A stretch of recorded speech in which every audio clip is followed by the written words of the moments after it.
moment's notice, and that's what they like to do. They like to fight for every single thing they have, and that's also going to be one of the things I'm watching throughout the day. If they can play both sides of that coin, you know they can play fast and aggressive, but can they slow things down when they have to, especially now that they're 532 above the damage threshold. Risky peaks with this season and the Mammoth, as you see here, is going to be a huge one to watch out for, and that's Polarized getting taken down by Pam, Stu, and Fatch.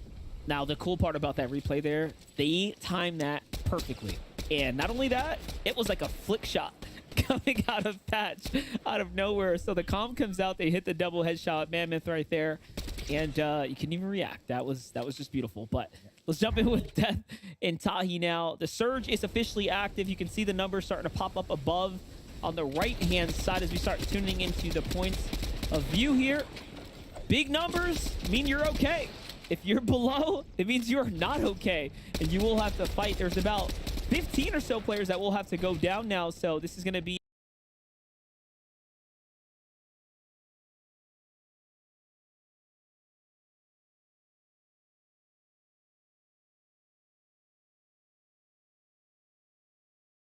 but they're going to get that cleanup in just a few seconds. I think Tragic made the brave and the correct choice to disengage, especially with how weak he actually was.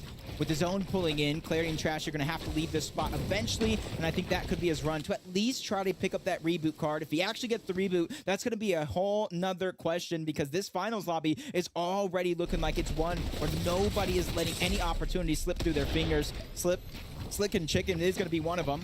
53 below the damage threshold, but they at least position themselves high up on a mountain to where if they wanted to take peeks and try to get surge, they can do just that. Yeah, Chicken has to be the first to go now while he has that Slurp Juice rolling here.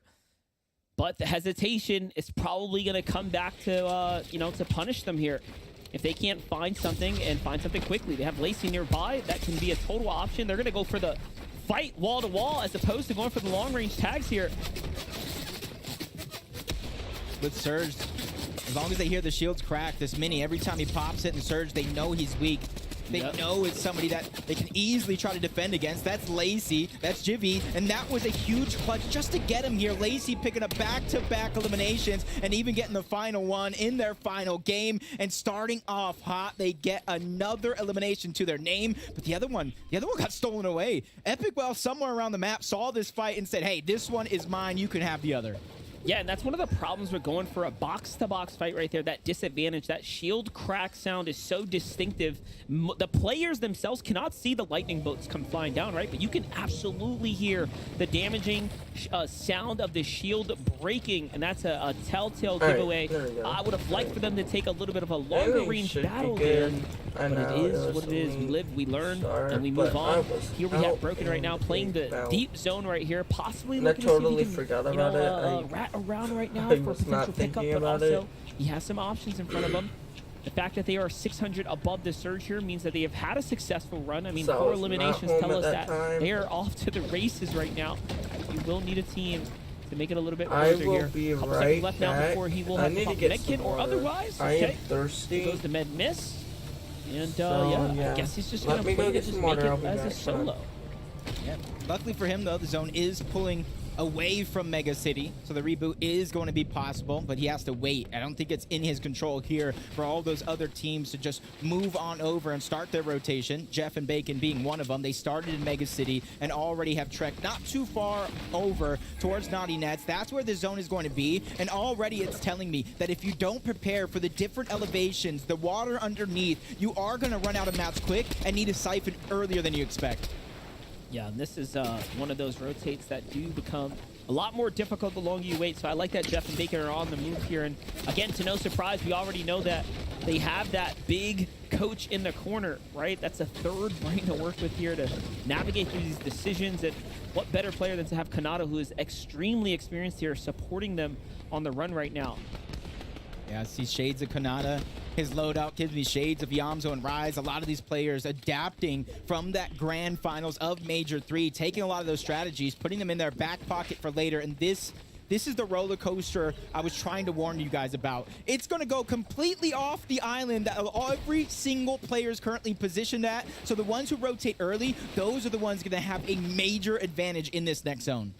With how the Fortnite lords open up this spell book and they're like, okay, where can we place this zone? Yeah, let's just choose a place with no one on it. They go hard south here, and every single player in the lobby have to start making this mad dash here. Quanti and Tika are going to be one of the first ones to go ahead and get some of that early real estate here.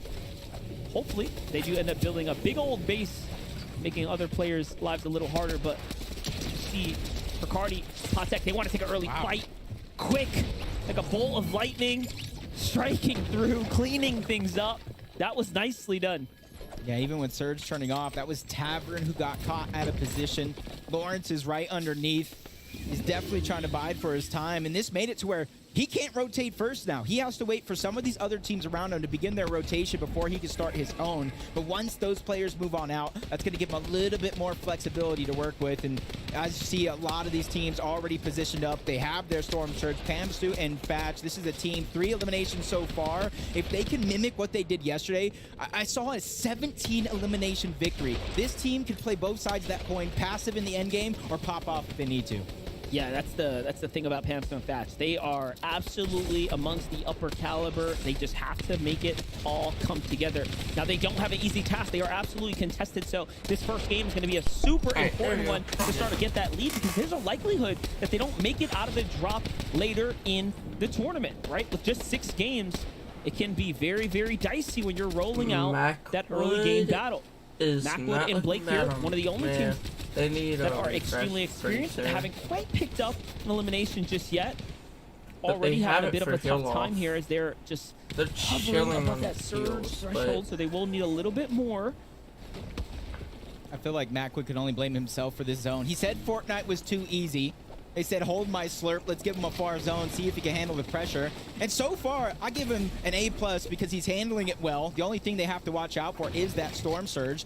Clicks an Epic well as well, positioned right below. And they're one of those teams, they go for pre-edits. They try to drop players in their box for eliminations. Right now, I think the blessing is that they don't need the resources just yet. We can see the zone. This is the first time it pulls far, far north now. It's going to start making it so that players, regardless of whether or not it goes your way, no one is safe. It's going to continue to drag and pull here. Macwood and Blake have elevated themselves just a tad bit. So as you see here on the outskirts. Is Grand's going to beat... I'm super confused. Hold on. Alright, so there's that. That's live right now.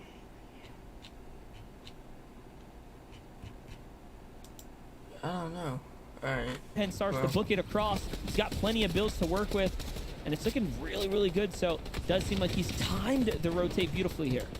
Yeah, missing out on that global championship by 1 placing in Major 3. And Penn, this is his redemption arc. He is ready to boot up and get himself that spot in the global championship. As Pamsu and Fadge are still finding those eliminations. That was the roller, and that's why NPen is now playing the rest of this game out as a solo. And these are huge points that any solo in this lobby can get, because we're barely into the top 20.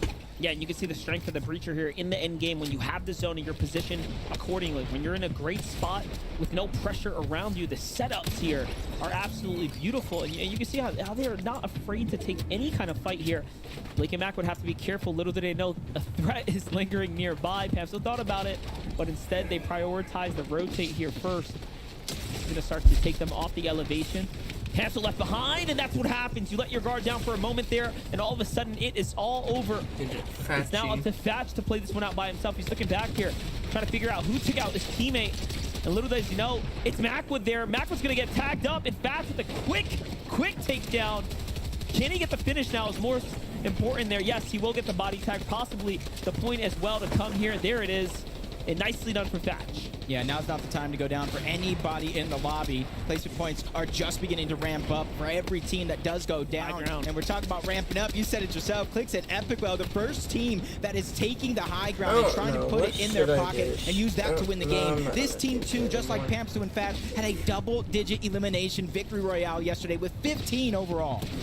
High ground is like a lost art on NA, so if you can put it all together, there's not a better time to do it than now, when the lobby in general is those that are last left to qualify here at the last chance major. Epic Whale and Clicks absolutely have all the experience in the world to play this high ground, but first, we got to turn over Peterbot right now, who's looking to get Mixie here on the low ground. He will have to make his way up this weird elevation here. He finds a moment and an opportunity out the side, and he is off to get to the front side of the zone now. Starting to run out of material here. He will have to do something absolutely desperate. The clock is ticking, but luckily, no one is near him. He popped the pre-slurp juice there. And Blake's one of the last ones on the edge of the zone. He's also going to make it just in time. Ooh, getting intense. little zip line play. That was big for Blake. Allows him to kind of move just a little bit quicker through the zone. Med Miss is going to be used. That's just going to get himself his HP up. Still has one more in the back pocket. Clicks an Epic Well from one mountain to the next, holding on to that high ground, not letting it slip out of their hands, not even for a second. They're one of the few duos left in the game. There's 3 different solos. Clicks and Epic Well are still putting pressure on the rest of the lobby. It's a top 5 for Blake, though. Nicely done. Epic Whale jumps down because he needs the refresh here. He gets a couple mats, and oddly enough, they're going to leave it up to him now to go ahead and go for the toe-to-toe battle. I would have thought you sent Clicks down already, but no. Peterbot's still down there, making it not easy of a decision to go just yet. Peterbot gets taken out, though, to the hands of death. Epic Whale now has to make the decision. He's going to pre-pop the slurp juice here. It's a 2v1 situation. It should be an absolute easy cleanup now, as they have the advantage here. And it's going to be all she wrote here in just a moment's notice, but there are no more builds left on an Epic Whale and Clicks duo, so they can't afford to miss a shot now. Death can still do something, but it's not going to be enough. Epic Whale closes things out, and they win the game. That is huge. This is a team that everybody had high hopes for. There was a ton of pressure on the entire Fortnite community and even for themselves. They switched things up and they have been on a roll since then. Duo Cash Cup, FNCS Last Chance round 1 and 2, and already here in game 1. I mean, would it be an in-person event if we didn't see Epic make it there? We'll find out. Like I said before, this is absolutely one of the teams that I know that can put on the performance when they are all together in the same household. So we'll see it. Yep, we'll definitely see if they can keep up that pace, and anybody else in the lobby, as a matter of fact. But if game 1 is done, let's take a look at that leaderboard. Zeke, analyst, break it down. Here we have deciding game number 1, Global Championships. I got my eyes on you. High ground and the victory royale. Vivid, this is a strong start. Wow, I mean, listen, this is looking good already. I like the fact that we have a strategy set forth already by Clicks and Epic Well, letting it be known that high ground is what they're going to be going for throughout the entire day. And I got to give a shout out to those zones, all right, because it's almost like we were playing trios. It was the duo of Clicks and Epic Whale, and then I feel like they had a third teammate there, the terrain, right? Because as they're on the higher ground, the zone was just pulling up the mountain, making it so insufferable for all of the other players out on the low ground to kind of have any chance. But nonetheless, Epic Whale and Clicks played it to perfection. And you love to see these big-time players step up when it's required. Game number 1, setting the tone early. We are here, we mean business, and we're ready to take home one of these qualification spots. You know, it definitely feeds into their confidence as we continue to move through the rest of the day. Now they know in their brains that it is possible to win games, and not only can they win games, but almost kind of control a lobby as we move through these endgame zones. Yeah, and it wasn't just them, right? We saw a whole host of players we're used to seeing, right? We had Blake and Macwood there. We had Byla and Peterbot as well, having to play solo in that situation, but still, what a crazy way to kick off the last chance major here in NA. I know you Clicks fans are out there like, yeah, let's go. I'm here. We're here. We're in this together. Let's take a look at the standings, though. I want to see what else we can learn from just game number 1. I like the word you use there, SBG, tone, right? We're setting the very tone here in this game. Now, it's not just Clicks and Epic Whale. That's right. Take a look at this. So, Death and Tahi decided, look, we don't need the victory royale, Vivid. We're just going to walk away with 8 eliminations, and we'll start in the first place. Listen, they're sneaking out there in my mind. They was not on my radar at all that Clicks and Epic Whale would not be in first place. So shout out to Death and Tahi. But I also want to give a huge shout out to Peterbot and Byla, because not only did they go ahead and capture Rift Island that game, but Peterbot had to put on one heck of a solo clutch to actually clutch up a majority of their points right here, because he was left as a solo. Yeah, Peterbot's just doing Peterbot things. This is almost expected from him at this point, and those expectations, while they are heavy, he seems to step up and show out every single time. And this time he didn't frag out, do anything crazy, but he makes the right plays slow within himself to allow that placement to continue. And that's why we're seeing them. Plus, you know, a little vault Rift Island capture, that'll get you those 18 points. That stands out to me. Those guys are clearly going for Rift Island as well. It's wild too, because remember, think back to previous majors. There was 1 week where we just saw everyone going after Rift Island, every single vault they could. And then in Major 3, it's like, nah, we don't really want to fight for this anymore, right? A duo would just show up and be like, oh, Rift Island, yeah, I guess I'll contest it this time. But for Peterbot and Byla, they're like, no, we're going to prioritize these things. And that's making a difference. Yeah, I mean, let's not forget, too, the changes that came in right before grand finals of Major 3. Now, if both you and your duo are up there on Rift Island capturing that capture point, only 25 seconds, and they, of course, got priority that game, so they captured it so fast. It was just so easy, just an easy 15 points for them. Yeah, it definitely makes it much faster, much more viable to play for if you can get there first. Also, I know you gave him a shout, but shout out to Death. Doing the unexpected in game number 1. Him and Tahi kind of just like historically underdogs, and those guys having a big game number 1. Again, just like I spoke about for Clix and Epic, having that confidence, having a successful game number 1 really breeds success later on, and I hope to see these guys continue that. And one thing I actually looked at there on the standings, remember, are we looking for that top 8 to move through at the end of the day? Hamstu and Fatch as a duo, we are desperate to see at Global Championships, right? And they are right there on that line, sitting in 9th place, only 2 points separate. Now, of course, nobody panic. We've got 5 more games. Everything's fine. However, this is a duo that I want to see perform. This is a duo that I believe should be at Global Championships. Yeah, and honestly, they were in a really good spot coming into this endgame right here. Not to mention any team that actually made it into this endgame. Hats off to you, because that 7th zone put on the naughty nets, and like MDF mentioned, there was not a single arrow within that zone, so everybody actually had to rotate onto an island. But yeah, it just came down to this. I mean, that first moving zone came out, and a little bit of a staggered rotate between this duo got Pimsto caught up, and Fast was left as a solo to go ahead and clutch up. But you know, he got a couple points for them in the end. To me, though, the fact that they got early eliminations and had so much Storm Surge done throughout the early game means that they probably have a really good strategy coming into the rest of these games, which means that we're very, very likely to see them in endgame after endgame throughout the next 5.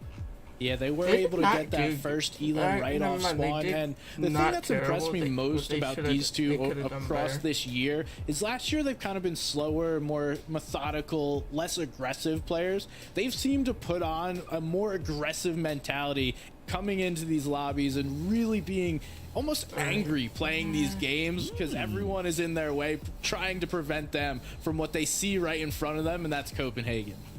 I love it. I love it. Okay, so we have 1 game down. Is there anything that you guys are feeling like you saw in this game 1 that you're like, I don't know if this is it? And on the flip side, are the things you saw in game 1 that you're like, I'm into this right here? Or should I feel like a lot of the favorites coming into the LCM, right? We kind of saw all of them in 7th zone, so a lot of them are making it into the end game. So I think that's good news for, you know, all of the fans out there, all of the favorites coming into the day. And I mean, like, it's just got to be the obvious point here is that Clix and Epic Whale controlled the high ground, and if they can continue to do that throughout the day, it's going to be easy for them. Yeah, the one thing that surprised me was that zone. Vivid, we were talking about it. I don't think I've ever seen that zone pull before. Crazy. But Quanti and TK able to make that rotation from all the way up north, all the way down south. Very impressive to see them have that much success here in game number 1 with the difficulty on 10 with that zone. Absolutely. Of course, it's not going to be easy for any of these duos with a rotation like that, but I know we want to talk more about things in general, but hey, we got more games to go. There's 5 more before we are done with the last chance major. Let's get ready to hop back on with Jacob PR and Monster D-Face for game number 2. Well, that's right. We're just a big step closer now to getting to Global Championships here, Jacob. With that being said, Zeke posed a great question. What do we want to see more of? I think what we're lacking here is that high ground identity. Yeah, you said it yourself during that game as well. Alright, so what I'm going to do, I'm not even going to do it like that. So what I'm going to do is, I'm pulling you to the side. Alright, so I'm going to pull you to the side. I'm going to turn this off. gonna see me. Hello. Yeah, see my. Hello, guys. Alright, so what we're gonna do is we're going to turn on Fortnite. I already got the ID, so we're chilling on that. I already got the ID.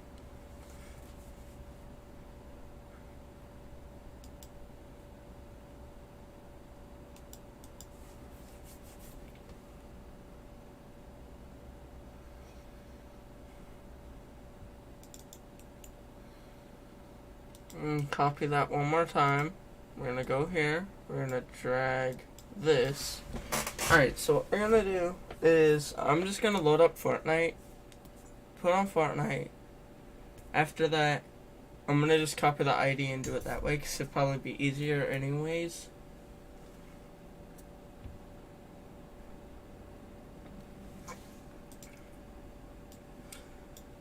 Even though I'm not good with the replay mode because I never go into it. My beautiful anime skin, that's probably going to be my main for a while.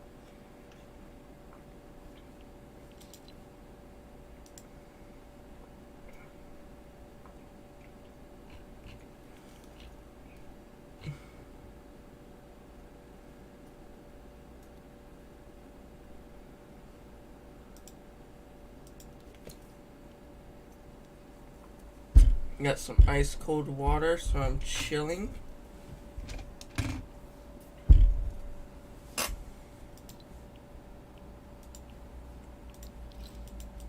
Bro, what's the item shop? Bro, that's actually fire. That's fire. Bro, another crowbar.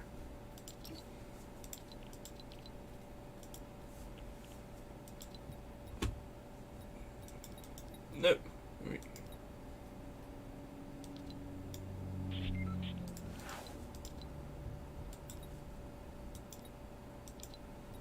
Let me take it. Just kidding. Never mind. Wait, that's the school. Yeah, I'm not taking it back.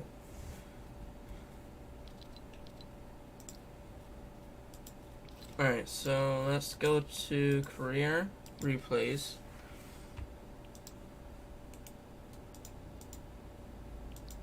Accept. Perfect. We're in. Smart play. Bruh.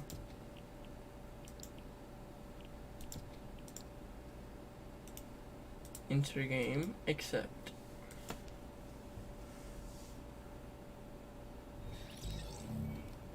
Did the game like just like glitch out? Copy.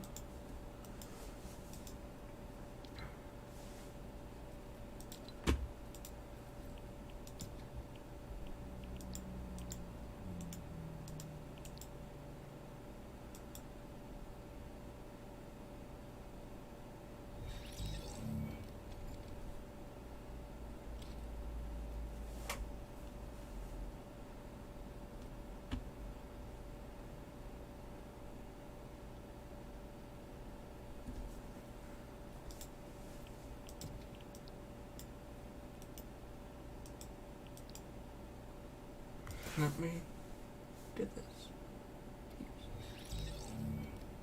Bruh. Bruh. Alright, so I guess I'm just gonna have to do it like this. Because, yeah. So much to so many players that you might be forced to switch up your trying, playstyle. Works out for some, might not be for others, but for them, they are definitely on that right track. As Dast and Badger, they find Blizzard separated on the outskirts away from his teammate. You see him in the minimap. He's trying to close the distance. Blizzard needs to be able to buy him time. Dast and Badger are doing a good job of putting the pressure on, but it's the damage. It's Blizzard. Him able to slip through these builds and stay alive is what's given Ducky enough time for him to reunite in the same box on that low ground. That's right, and we're going to see a lot of new faces here. Let's see if there are any of the new young and up-and-comers that have what it takes here to punch their way through the last chance major. I'm gonna keep trying And it. I don't know why it's not their working, ticket but it to global should be. championship. Ronaldo, Dashed and company, playing it nice and easy. Textbook here, backing off, going for high ground, content with a little bit of an advantage that they got. And you can see that it's not really worth losing all of the rest of their ammunition for. They do have, of course, a longer game to come. So there you have it. Just unfortunate. Degen playing as a solo, tried to return, get Pump's card back. And while he was doing that, trying to get away from Clixie and Jelly, well, a third-party shot did come in, which kind of took down a lot of his shields, a lot of his HP. Kind of left him defenseless, and that's a huge opportunity. Oh, Jelly and perfect, it Clixie, worked. they actually did.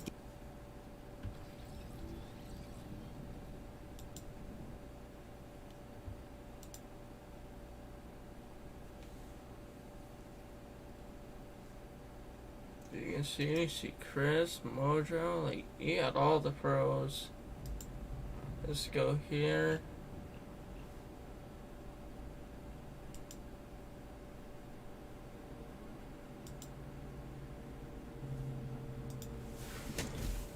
Let's do something.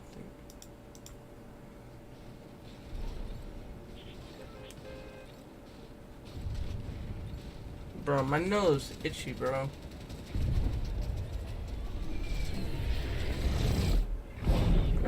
Ow! I have a scab in my nose and it hurts. I have a scab in my nose and it hurts. Bro, he just jumped that I saw limit. Bro, I saw. I wanna watch him, so how do I work this? Hold on. Nope, no. There we go. Gameplay.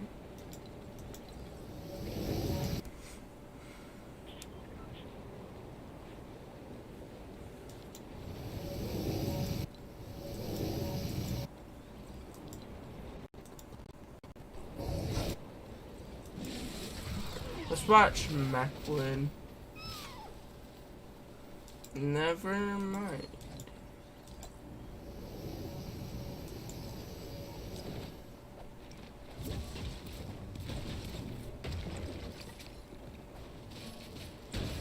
Is it just gonna finish? Wait, hold on. I'm actually confused. How is this gonna work?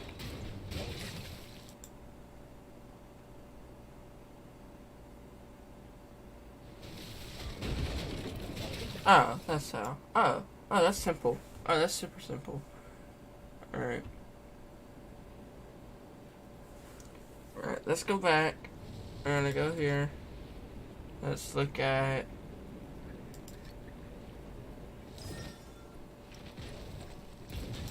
time.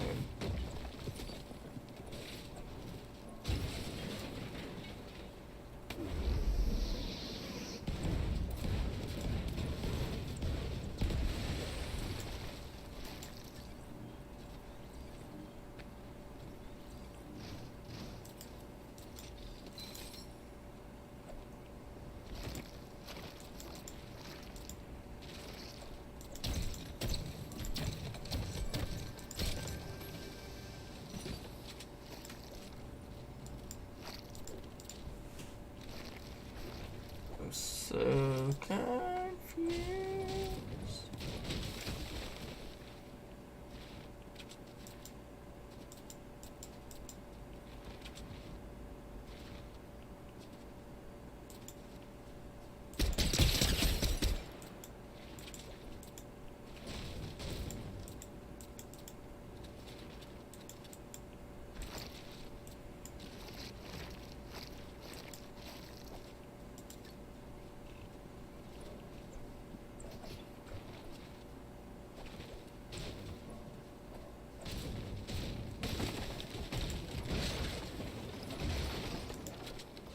Alright, so if I do this, we're good.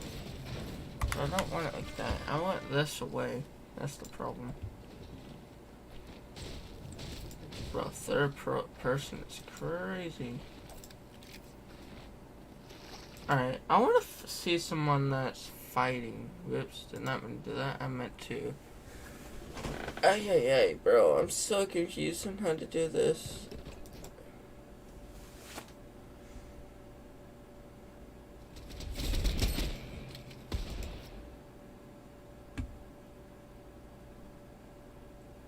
Did I just restart the whole... Dude, I might just have to watch it on...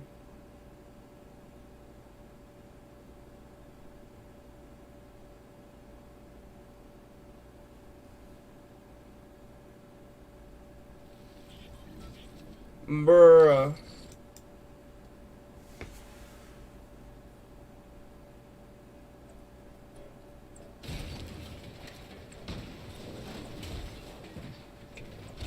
Yeah, let me just add it.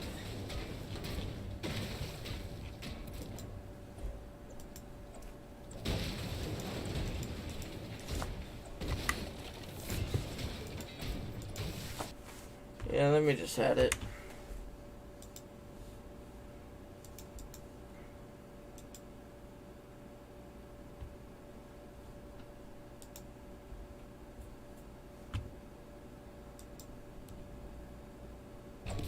Towards this drop spot here, but nothing stands out to me just yet. I do wonder if they managed to find their tags, as Epic was more or less pushed off of his position early on.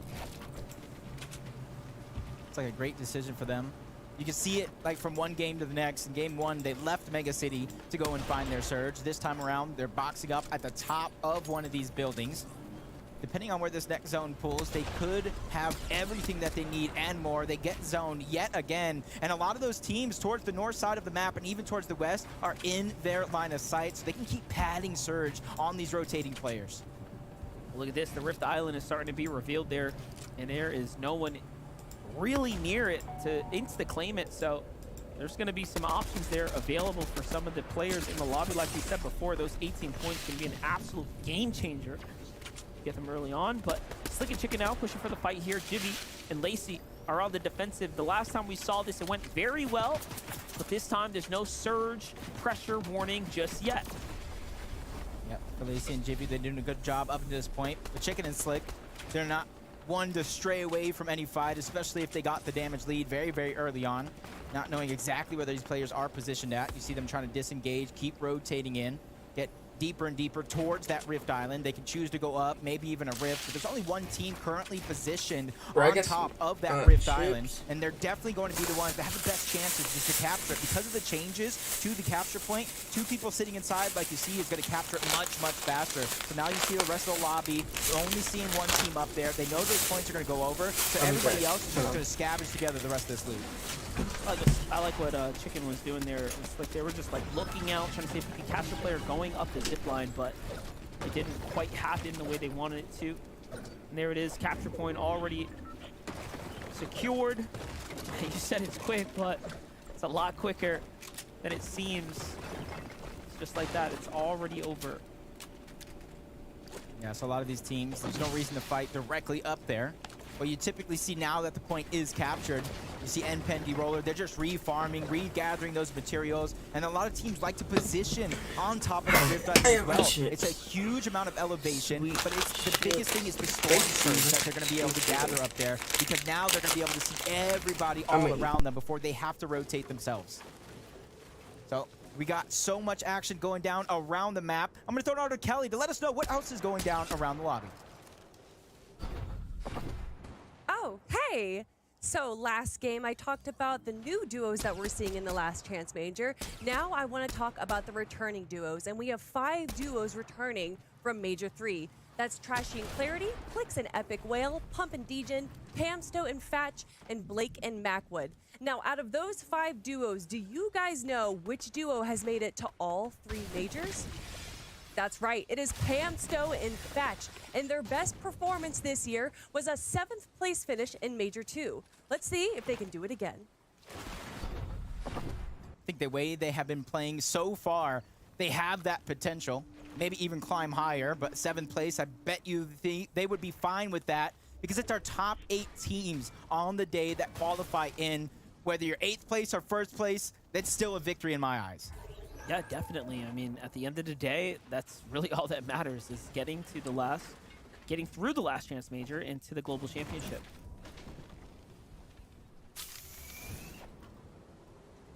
So we're another south zone like we saw in that last game. That's why I said it was a little bit of a blessing. Teams got to prepare for nothing to go their way. If you can prepare for nothing to go your way when the game is a little bit smoother, you pull zone, you get early surge, that almost feels like you're playing on easy mode. And for Peterbot and Byla, because of that capture point in game one, you said it yourself, they're able to climb up the leaderboard, and already you see them just tagging up these players as they follow right behind them. That's Justice, that's Veer, that are right in front of them, but they have to watch out. There's a team position at the top of the mountain just to their left that would make them susceptible to taking damage. That was an excellent stat about Byla and Peterbot here. Really just showcased the times they have played together. They have not fallen outside the top 5 in the FNCS Grand Finals lobby. It's just one of those things, man. Sometimes you are just meant to play with another player, whether you like it or not. Y'all just know how to get it done. So we'll see. Vert and Walkers, man, this right here is for sure one of my more, again, underrated, I'd say, dark horse picks right now. Vert is someone who's proven himself time and time again to be an absolute fierce competitor, but Walkers is that newer age of young and hungry player every season, slowly working his way up the ranks, now finding himself more alongside veteran players, right, that can really, I would say, accompany and complement his growing skill set. But here with Cam and Natch, a completely different conversation in store for them. This is a very much experienced duo here. They've been here before. Yeah, Notch playing at some of the biggest stages, qualifying there with different teammates as well. It goes to show that he feels like you can pair him with anybody, he's gonna shine. It's all about keeping up with his pace, his tempo. I think Cam is a good teammate to do just that. I remember when he came on the scene, he surprised a lot of people playing with veterans himself just to get to where he is. And that's the, ooh, wow. I was gonna say that's the biggest thing, but Mojo and Hove over on the other side, just hiding through the door. Peekaboo, I see you as he takes him down. Now Notch is feeling the pressure of not only teams, but Storm Surge as well. All he have is Slap Splashes, so that was his only opportunity to get damage, and everything came crumbling down in a blink of an eye. Yeah, he recognized he had to take a fight. Like, whether he wanted to face check that team or not, he really needed the tags. He didn't have many other options, so unfortunately their run's gonna come to an end pretty quickly. And now we jump in with Blake and Mac with 327 above the surge threshold here, just outside of the new zone, and plenty of options to pick apart here on the north side. They're going to instead prioritize the rotate while no one is watching. And this is just wonderfully executed here, breaking that line of sight with that tree there, getting super close to Broken and company here. And shoot, they might even feel like this might be a team they can fight, being that they weren't so aware of their coming. So we'll find out. Definitely has his own, and the game keeps going on, and a lot of these players are going to get pushed closer and closer together. A little bit of a beauty, though. Mega City has so many natural covers, pre-made buildings that are indestructible, so you could box up, you could get yourself a nice position and then try to rotate on out, but it's also one of those spots that gets very, very confusing knowing where your opponent's at, as Pamso is going to have to do the rest of this one as a solo. It's definitely possible, but being into the top 35, there's that many teams still alive. There's just 10 teams that need to go down before you even get points, so Pamso has a long road ahead. Not an easy ask by any means. Very tough spot to be in. I do wonder what happened with Fashy falling this early. I mean, last game, they made it to endgame together and then played it out. What can you do as a solo? Very, very tough position to be in. But Byla and Peterbot, like we talked about before, this is a team that has continuously been on an upwards trend when playing with one another. When they split apart, I would say it was one of the bigger surprises, right? They came off of an actual FNCS win and then split apart. I remember it very distinctively because we were hyping them up as a team to look out for. And then all of a sudden they decided, yeah, we won a championship, but we don't have to play with each other. And they started doing different things. It was such a big question mark left, I'd say, on the community. But now look at them back together and doing well. Death and Tahi, another well-performing team coming out of game one, now completely finished. Again, before the big placement points start to give out, so that's going to make the standings that much more contentious for the rest of the lobby here. Yeah, a little bit of a feeling of how I think the day is going to go. It's all about consistency throughout the 6 games. You don't want to slip up, but sometimes you give yourself a little bit of a speed bump along the way, and you got to have that confidence, that mental game to stay in it. Things aren't going to go your way 100% of the time. You got to be able to pop off. See Trashy taking down Lacey in the feed. Lacey, somebody that was in our top 7 after game 1.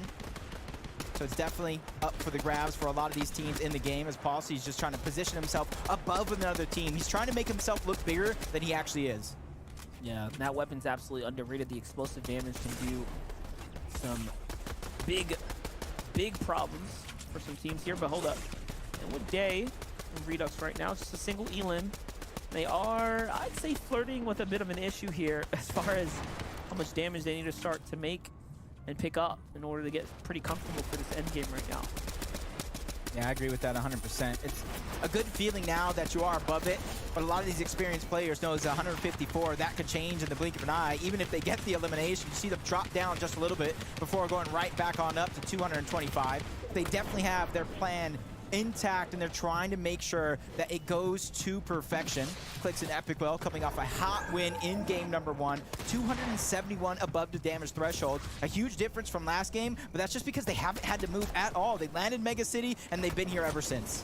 I'm more surprised they don't have absolute high ground right now. They've been content to play somewhat of a mid-ground layer here on the outskirts, but everything is starting to change now as they will have to rotate completely out of the city hard west.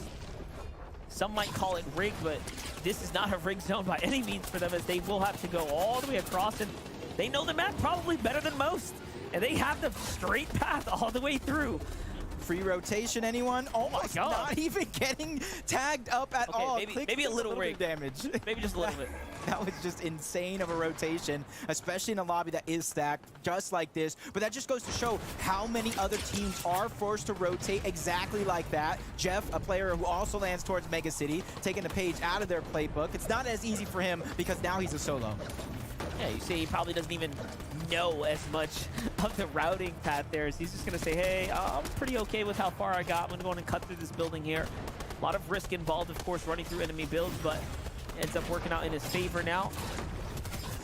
Knox is there to his right. He's just creating absolute destruction here through builds. Has to be careful not to expose himself here and there. He finds himself a nice little comfortable nook to play off of. And he has officially made it towards the high placing points now, but this is where it gets that much more difficult. Yep, see Vatch going and having a great game here as a solo overall. Peterbot and Bylaw, 4 eliminations, slowly but surely climbing up the leaderboard. You're and Dorito, you can see them in the distance. A good portion of the lobby did pull on this next zone, so it's not going to be too hard of a rotation to begin. But the longer you take, the longer you stagger yourself behind, that's where it's going to get tough.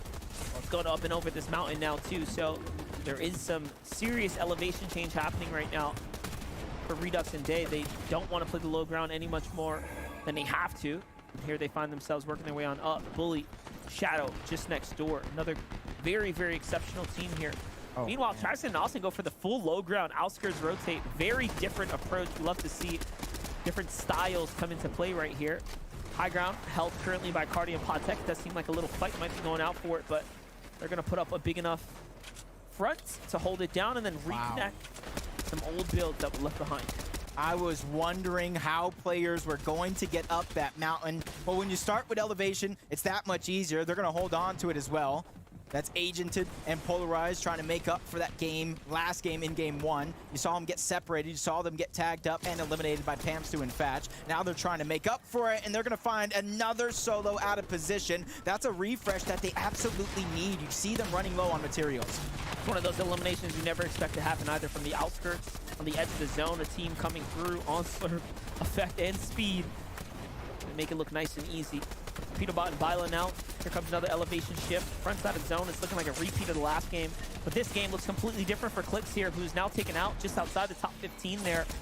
And he does earn himself some placement points, so that's going to be enough padding, which is exactly what he's looking for here to make it through to the global championship. For Day and Redux, though, from high ground, now down into the endgame situation. They have played this masterfully so far. Can they get the refresh they need? Day doesn't have any more material to work with here. It's all going to come down to this big tag, and he doesn't find enough. And Redux was nowhere to be found. The zone finishes him off as well. And just like that, they are crossed out of this game. You can see these constant elevation changes are expending so many materials and making players go through the ringer or even put in a blender. As Peterbot's up for the challenge, though, he has that heavy breacher, could easily break through a lot of these builds. The high ground changes yet again. Bully's up top by himself as a solo. If he's able to put down pressure with this MK Alpha, I don't think anybody's going to be able to look up and realize he is by himself. Peterbot just trying to break through. Polarize on the other side, but a huge shot to take him down and keep his game alive. Yeah, Polarized made that look nice and easy. Nasa makes it look easy as well as he just boxes up this opponent, finishes him out, and Diminish is sent back to the lobby. And Nox now wins we're this. getting closer and closer to a I'm top 5 calling it. situation. He has There all it the is. heals. Chip falls to the hands of DK. And this He's is gonna play it. Storm. It's a 1v1v2. There's only a single duo in this end game here.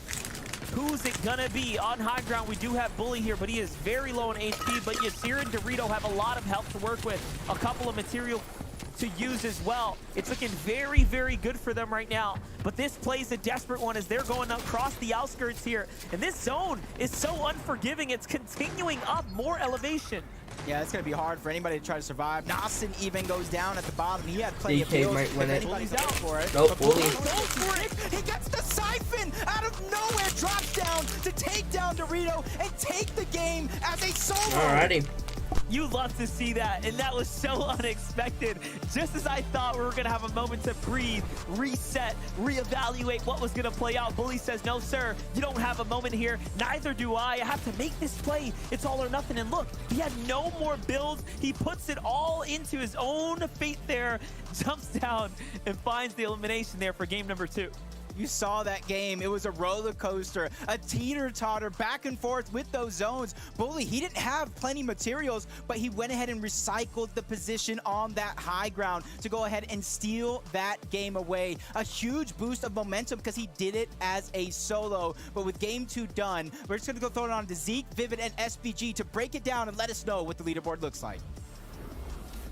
You know, Jacob, sometimes you just gotta go in. You know, last chance major, it's the last chance. Say, you know what? If I'm gonna take the fate into my own hands, I'm gonna go out the way I want to go out. Just kidding. I'm gonna get the victory out. Is what I meant to say. Congratulations, of course, to Shadow and Bully getting themselves a victory out paired up with the 5 eliminations. This is exactly what you want to see, especially this early, gents. Like, this is a big jump start to their game.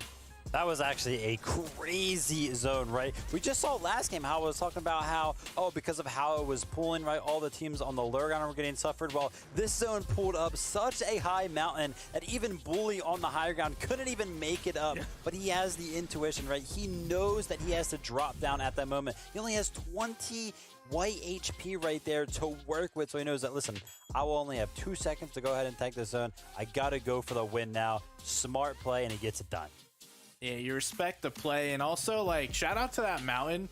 That mountain probably got like 8 elims there at the end of the game just by forcing everyone into a brick wall. And those are reminiscent of like the old days, like the polar peak zones where you saw just a wall that nobody's getting across.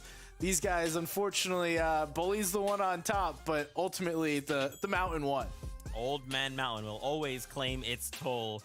Let's take a look at our standings. So we have 6 games total today. We're down 2, so we have 4 more left to go before we say goodbye. Peterbot and Byla, they started that first game in first place. They say, why don't we just keep this going? Why don't we just hold down this number 1 spot? 149 points, 10 eliminations as well. Guys, I mean, if they just keep this up, they are a lock for global championships. Yeah, and it's really no surprise to find them at the top of the leaderboard. I mean, after game number 1, we saw Peterbot clutch up a plethora of points with that 3rd place, and guess what? He was left to do it again this game, of course, picking up an 8th place, but more eliminations to back with 6 and 149 points after just 2 games. SBG, it's looking good for the old FNCS champions. Oh, it's looking really good, and we were just talking about it. When they won an FNCS, they landed at the best POI on the map, and I currently think they are landing at the best location on this map at the moment. Again, getting the vault, getting a few more objective points, getting those mythic weapons, and then just that little buff that provides you a little bit extra. And I mean, Peterbot, I'm going to say it again, Peterbot doing Peterbot thing. Absolutely. Let's go back to the standings. I want to break down more of what we see. And of course, look at how things are starting to shape up with only 4 more games left to go. Clicks and Epic Whale. So they managed to fall down just a single placement, but that's not that crazy, right? Because of the Victory Royale paired up with the 5 elims, Bully, and Shadow, they've jumped up the 10 places. So it's not like Clicks and Epic Whale are doing bad, right? They're still holding it down. They have triple digis. They're here. Again, we just got to keep this pushing forward. Yeah, honestly, this game was looking really, really good for them. I had high hopes. As you can see, I mean, it was basically on the back foot of this rotate, right? Taking basically 0 damage while using those rails. But yeah, absolutely sick. Great intuition, knowing their POI, right? Because by the way, this zone is right where they land. But it was just all about trying to find the refresh. And somehow amongst all of the mess, they found themselves in a 2v2 box fight. And usually they would be favored in this situation, but they did not come out on top of it. Epic Whale goes down. Clicks is left with a solo with no mats. Couldn't pull anything out more than that. Hey, so sometimes you go down. It's just how it happens, and these guys able to get a decent game number 2 after that great game in game number 1. But I also want to give a shout out to Yasir and Dorito continuing that aggression. I didn't know whether or not they were going to come in today being an aggressive team. We've already seen them jumping in boxes, being aggressive, picking up end game eliminations. And while yesterday I was impressed by their ability to fight, today I'm starting to become impressed by their ability to navigate through end games without fault. You speak about impressed. Look at this leaderboard. 12th place and, of course, 16th place. Look at both of these duos. Sniper and DK. And then down in 16th, Agented, which is Scented, and Polarized. Both duos up 30 placements after a single game. Gentlemen, it only takes one great game, and suddenly you could be finding yourself within that top 8 to keep the global championship dream alive. Yeah, I like that narrative, Zeke, right? Because let's not forget, a lot of these teams have already put up upwards of 90-point games, so it really is any game matters. But this duo, we talked about it. We were going to see them on the lower gun at some point in this game, and we finally got to see it during that game, in which case they clutched up a 5th place with 5 eliminations. And if this duo can continue to find themselves in the end games, I really think they could find themselves in the top 10 after next game. I certainly hope so, because Scented or Agented is one of the most recognized players within this region. While he doesn't have himself an FNCS championship, it could be just like Kanata. It could be right on the way following this qualification and then the global championship. He's a player that I fully expect to be confident if they are able to qualify to globals, so I hope to be able to see them play. Yet another duo I just really quickly wanted to highlight there was actually Nawson and Tragic. They're up currently in a 9th place, so just outside of the top 8. But we kind of continue to talk about these one game kind of flipping everything. This one game, they had 7 elims, right? They had this surge come in where they came in. They just said, look, we're going to make a fight. If there's only 8 spots going through, we will be one of the duos in contention for that. You know, I gotta mention though, we've already seen some great like solo impact points coming out in just 2 games. Yeah. Not to mention in that end zone right there, when we broke into the top 10, there was only like 1 or 2 duos alive. So already we're seeing that the impact of some of these solo players, the ones that can perform without a duo, are gonna have the best chance throughout these 6 games. Yeah, and I think that's almost expected. Like, these are the duos that weren't able to qualify through the first 3 majors, so it's going to rely a lot more on those solo plays. But going back to Tragics and Nawson, having a great dead side rotate in endgame, which pretty much just allowed them to walk free and have a really solid endgame there. Tragics, one of the long-standing pros, and again, another player I hope to see. There's only so many that can actually make it, though. I know, but listen, we have 4 more games. We're going to jump right back in the action. Fortnite pros, stay on target, right? Let's keep doing this. Let's keep running now. Monster D phase, Jacob PR, take us through game 3. Yeah, I think we'll see exactly that, because the pacing is setting up to be just that. I mean, the games are going pretty quickly here, Jacob. We've already seen Blake and Mac would also inch their way up and jump 4 placement points just through inching away, chipping away through the ice block, right? That is how you want to make this through. It's not just about explosive games, right? It's about consistency overall. You might see at the top of the leaderboard, Peterbot and Bylon. Those are the explosive games. They're going to have a much easier road throughout these finals if they could keep up that pace. But everybody else towards maybe 4th, 5th, 6th and below, those are that consistency points. Those are where it's going to come down to the wire, because it's 72 points at 8th place right now. And I don't think the gap between 8th and maybe top 20 is going to open up too big going into our next couple games. No, the points right now seemingly seem to be, if you're around 60 to 70, you're really in the conversation so far as a team that's on track to snag a top 8, which is pretty competitive, all things considering. But we are starting to see those Peterbot and Byla type duos break away up towards the top. That wasn't a real performance, though, for Epic Whale and Clicks. Not probably the one that they were looking for. Did fizz it out a little sooner. We're talking about what was the lack of success there. I think it had to do with that left camera peak. But hold up, I heard the battle bus. Let's jump on it.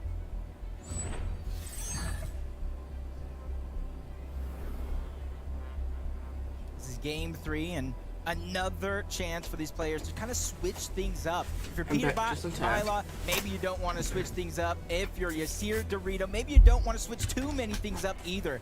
But if you're those teams that are at the bottom of the leaderboard, you don't want to wait till game 4, till game 5 to force yourself to have that pop-off game. You need to figure out how you're going to pick up some of these points and make it into the end game. Yeah, if you're struggling with even making it that far, maybe the play is go for that Rift Island. It's something that we haven't, in my opinion, seen enough teams continue to commit to more aggressively, if you ask me. But we'll see as desperate times calls for desperate measures. Now jumping in with users and accept. This is very reminiscent of last weekend's Major 3, where let me eat Hampton real and quick. Dash I don't were want playing y'all for to this hear me drop here, and chewing, they 'cause were I feel like y'all fully might contested, get but stuff I by think it. accepting users have bought themselves some time, so it isn't too messy here just yet. Now we jump in with the NBA Young Monk in picks here. They're going to find themselves a couple eliminations, so Mr. NBA Young seems to have clutched up. Yep, these contested drops, this is kind of what we look for. Finishing the fight so quick that you give yourself time to get resources and rotate if it does get a far pull. Dast and Badger, we've seen them fight this earlier on in game 2 against this same exact team of Ducky and Blizzard. But with not the same loadout, this is going to act just a little bit different, especially with Dash a little separated. Trying to reunite with Badger, they know there's a strength in numbers. Blizzard and Ducky doing the same thing, but not only have they given themselves elevation, they have shields that only one player on the other team does. Yeah, and I'm telling you, this is moving so fast. We're already nearing the halfway mark. This is game number 3 of North America, where once again, everyone here is competing for their last chance at the Global Championship. It's the last chance major where only the top 8 move on. So if you're a team like Blizzard and Ducky, these are your final opportunities now to really turn online and try your best to make it past these early moments. You cannot afford to continue to fall to the hands of Badger and Dash here. Otherwise, the opportunity and your chance will slip away. So Badger and Dash now, they have a real chance here in front of them to make something big happen. Yeah, I love the thought process going behind that. Drop on an unsuspecting player, separating from his team, but it was Dash who had the help. Him and Badger, 2 different angles, and that was a huge success. TK and Quanti already putting in work over here towards Slappy Shores, getting themselves an elimination here. But Quanti just taking the brunt of that damage. So a great bait and switch between him and TK to come out on top.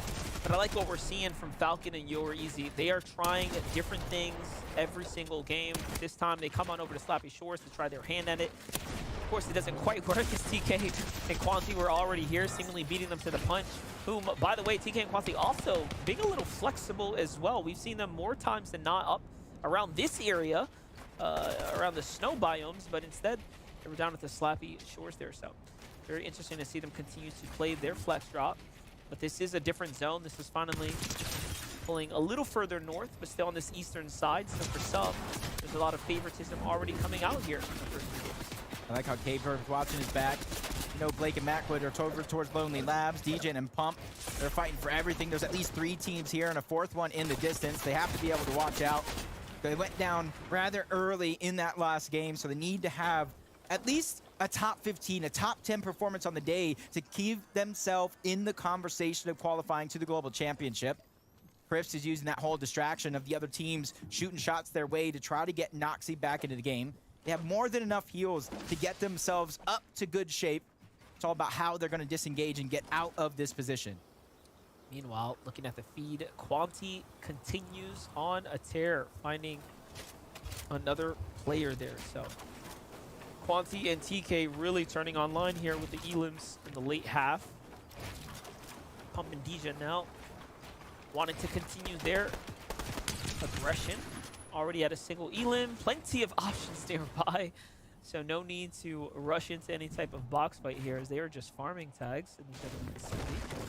Meanwhile, we get to jump in with Quanti and TK. They're finishing up another, or the rest of that duo there. Down goes Klutz. Down goes Be Cutify. Exactly what you said. It was Be Cutify first that you saw on the feed. Finish that one off with Klutz, giving themselves that 4th elimination of the game. Probably feeling confident when it comes to Storm Surge. You add on the blessing that the zone is finally pulling their way. That gives them so much flexibility in this game. And with the zone pulling north, you can see they're right above Racetrack. Pamstu and Fatch are trying to position themselves where they know a lot of teams are going to have to rotate from. And this is where they're going to try to get as much Surge as possible. I think Fatch, he took blame for that last game. He realized the mistake he made, and now he's ready to make up for it along with Pam. What do you think about the Alright, push I got on it top of the working one now. by one right there? There we go. Very sick strat. Yeah, it's cheesy and cheeky, but it's definitely one of those strats that is not only going to save you heals, it's going to allow you to get damage. Players will not even want to look your direction and take that boom battle. Yeah, it is very interesting to see play out.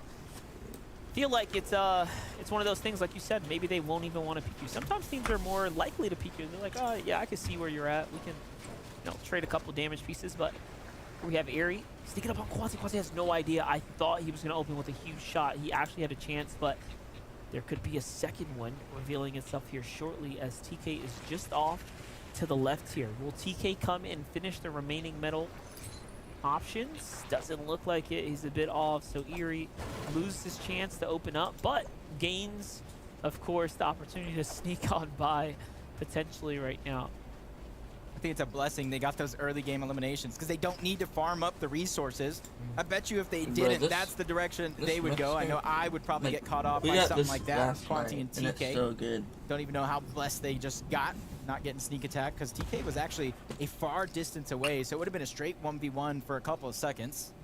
Epic Wait, Realm where's Clicks talked at? about them switching up their strategies game after game. They moved on over towards the racetrack. We saw this same thing where they tried to contest Kanata for that heal. This time they're going to get it, and they're going to be able to look back towards the south, towards the eastern portion of that zone to try to pick up as much Surge as possible. I like this. So playing outside the mega city, giving that position up to play for a slightly stronger spot on the outskirts of the map. Peterbot and Bilo not going to be happy about that, though, as all of those teams are, of course, trending towards the top of the standings currently. With Jagmir and Aminished here, they have a big rotate to make if they want to find themselves in a fight. Instead, they're just going to play the low ground. Let's see it. A little struggle there. I like Jagmir and the way he positioned. He knew there was 3 slurp plants just at the bottom. Doesn't matter how much damage he takes. That's 75 shields and HP he regenerates just like that. And every couple of seconds they respawn as well, as long as it's not in the zone. Pump towards the outside, separated from his partner, playing this one out as a solo. Luckily for him, though, he is at the edge of zone, so if he does have Dejan's card and he does find some HP heals, whether it's a med mist, med kit, or any of the fruits and vegetables all over the island, he could go back, tank the zone, and get his teammates back. We know there's a huge strength in numbers, and that's definitely something Pump needs to watch out for.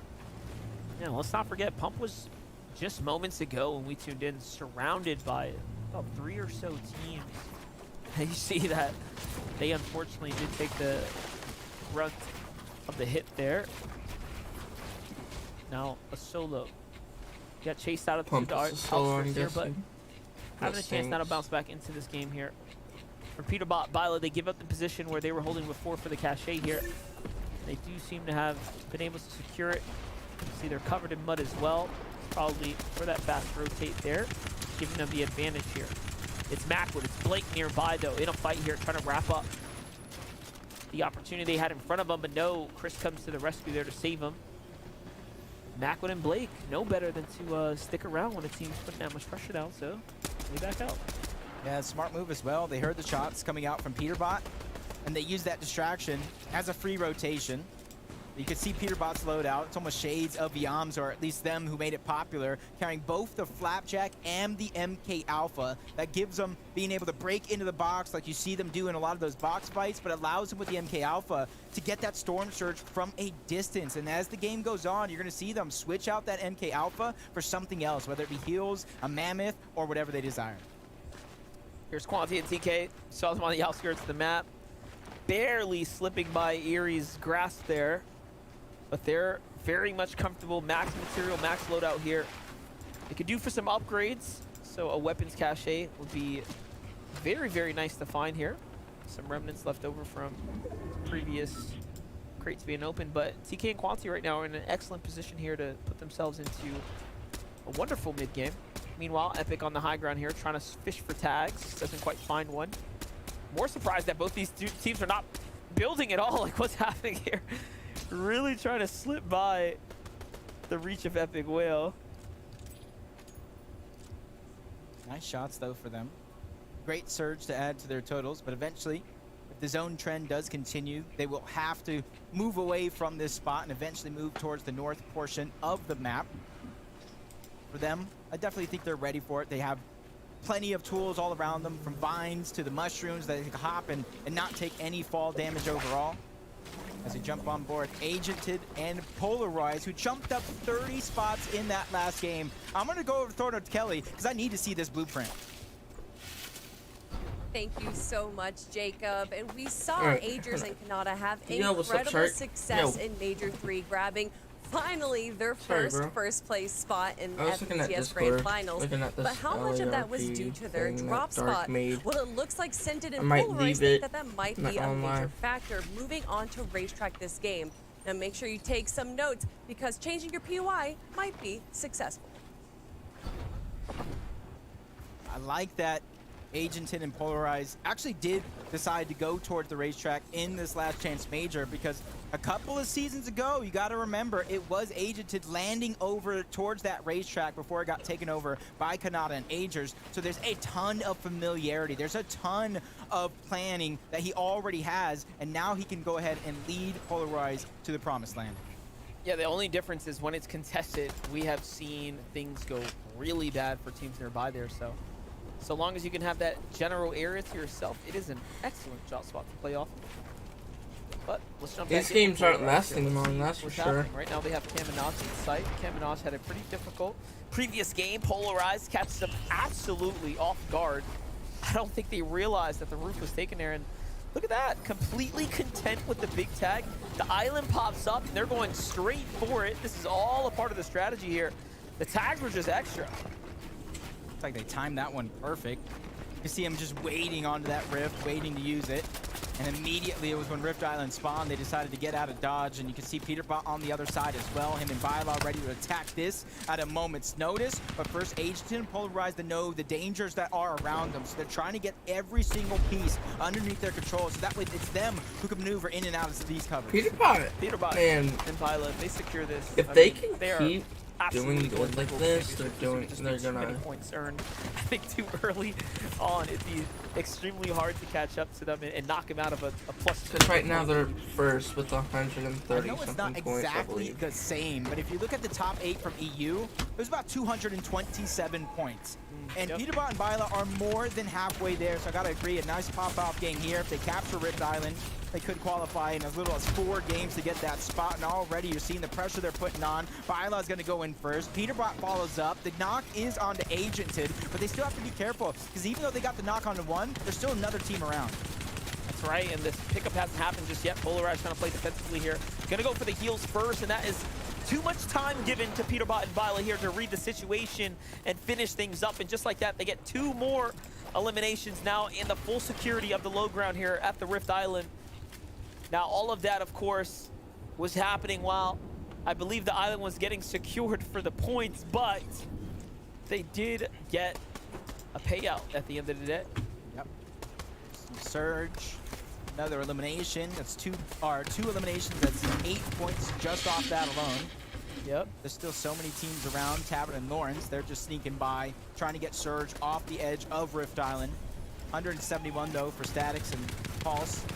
This is definitely going to be a moment there. If they take too long and they don't get anything from this, they're going to put themselves in such a bad position when it comes to Storm Surge. Yep, the Surge is going to be a problem for that duo. For Peterbot and Vila, they're not going to have a problem just yet. Should they get into one more fight, that'll solidify the rest of the end game for them. Look at this. These are the benefits They're of stacked. having Let's say they the leave. Rift I mean, Island, all the additional material you can find in the... Meanwhile, okay. punished. They're over peeking now. Here comes the counter fight. Back to what he was doing before, just trying to push these teams out. And they don't realistically need the eliminations. They just need to keep putting pressure and push them out box by box by box to where they're no longer contesting the point. That's what we've seen a few times. I say and they already you're hit seeing the it coming out launch, from Byla and Peterbot. Every and single they get out piece of there. that was formerly agented and 'Cause they polarized is risk now dying being now. underneath their control, and that is going to be Even a though they're successful amazing play players. monster. Peterbot He pushed them out. is Now the an Rift amazing is player. technically theirs for the taking. Yeah, I think I like what Including they're doing, Aviv, actually. I know they but- don't have to be so aggressive, but I think they're Aviv, trying to put the nail in the coffin here and now. dude. They're trying to solidify this he's played with so many last top chance pick majors players. position. Of course, YouTube 15 Aviv points are definitely going to push them along the way, and then is an those amazing slurps player. are just the cherry on top. But Dorito and Yasir, they love to fight. They love to Is get he not a aggressive. team? But they're Is he 31 on a below team? the No. damage threshold. Shots coming in from the other side. This is bad news because they're 31 below, and in about 40 seconds, Surge will activate. And all their heals are already gone before it is a thing, and it's actually activating right now. They're just taking so much damage, and instead of fighting for it, they're just trying to rotate, and hopefully they survive. Yeah, this really was a worst case scenario there. I think they had the right idea. You had Aviv and Larson right in front of you in what was seemingly fresh builds as they were making edits. It's exactly what you're looking for, but that one additional team they didn't see coming all of a sudden has ruined their strategy. Now they're going to be forced to take this box-to-box fight, which we already saw what happens when you get close to a team like this. Yeah, this is becoming a nightmare from 31 below to 242. Even the couple of shots they hit is not going to be enough, but teams padding in around them. Dorito's going to get chopped down. Yasir's just trying to survive, and Apple Day keeps the doctor away, but I don't know if that's going to work for Jivy and Lacey. They're not scared to back down. I really have They know zero they clue already who's got coming one from this elimination. fight. They're 48 below the damage threshold. They feel like it's now or never for them. The third party's coming in. It's making it exponentially harder for anybody to Lacey survive. with- You even got the stink plant going through GV in their has direction 5 to just place them all chugs. around. And this is where they're going to be That's able to not slow it enough down heals. just a little bit. They got above that damage If threshold. they keep, Now they're feeling I don't a know if little they bit got more more comfortable off here. of it or That what. damage from the stink But if plant they is did, completely underrated. they're It does chilling. so much. But they just need to straight away at the rotate HP pool, but more. yeah, it's not looking Get too hot out for all of those the duos caught in that situation that melting they pot put here. themselves Meanwhile, in. Clicks and Epic will have to Yeah. make a move here. They're also just above. You know, this is one of those positions that you don't quite want to be in. You typically want a little bit more than what we see on screen right here, but they have the butt effect. They are able to make a big rotate. This is the second time now we've just seen exceptional clean rotates come out of them. But they do have someone on their heels, so they will have to be careful. In the meanwhile, Peterbot and Byla are turning up in the feed. Let's watch what happened there. We get to go back in time. Except users on the Rift Island, they let their guard down, and Byla and Peterbot come right back around. This is what they do best. The fact that they already dropped Polarized. They already dropped the Jensen out of this game. They're like, hey, man, that's about the best that it gets. If we could beat them, make it look easy, we can do it to anybody. Yeah, that's exactly what is actually happening here for Peterbot and Byla. They're just trying to take over the game. They know eliminations with a top 10, a top 5 performance here throughout just 3 games is going to put them in prime position to where they just possibly need one more of those style, and they'll secure their spot. Death and Tahi, a team who started off hot, not even winning the game, but after game 1, they were in first place. They hit a little bit of speed bump in game 2, but they're definitely here to make a statement and qualify for that global championship. I remember back in the day watching teams pop off so hard in 3 or 4 games that they actually logged off the remainder of the tournament. We're seeing early snippets of something like that potentially unfolding here. In the feed, though, I see Macwood finds himself a couple eliminations, so that's pretty nice. Macwood and Blake were on that 8th place spot.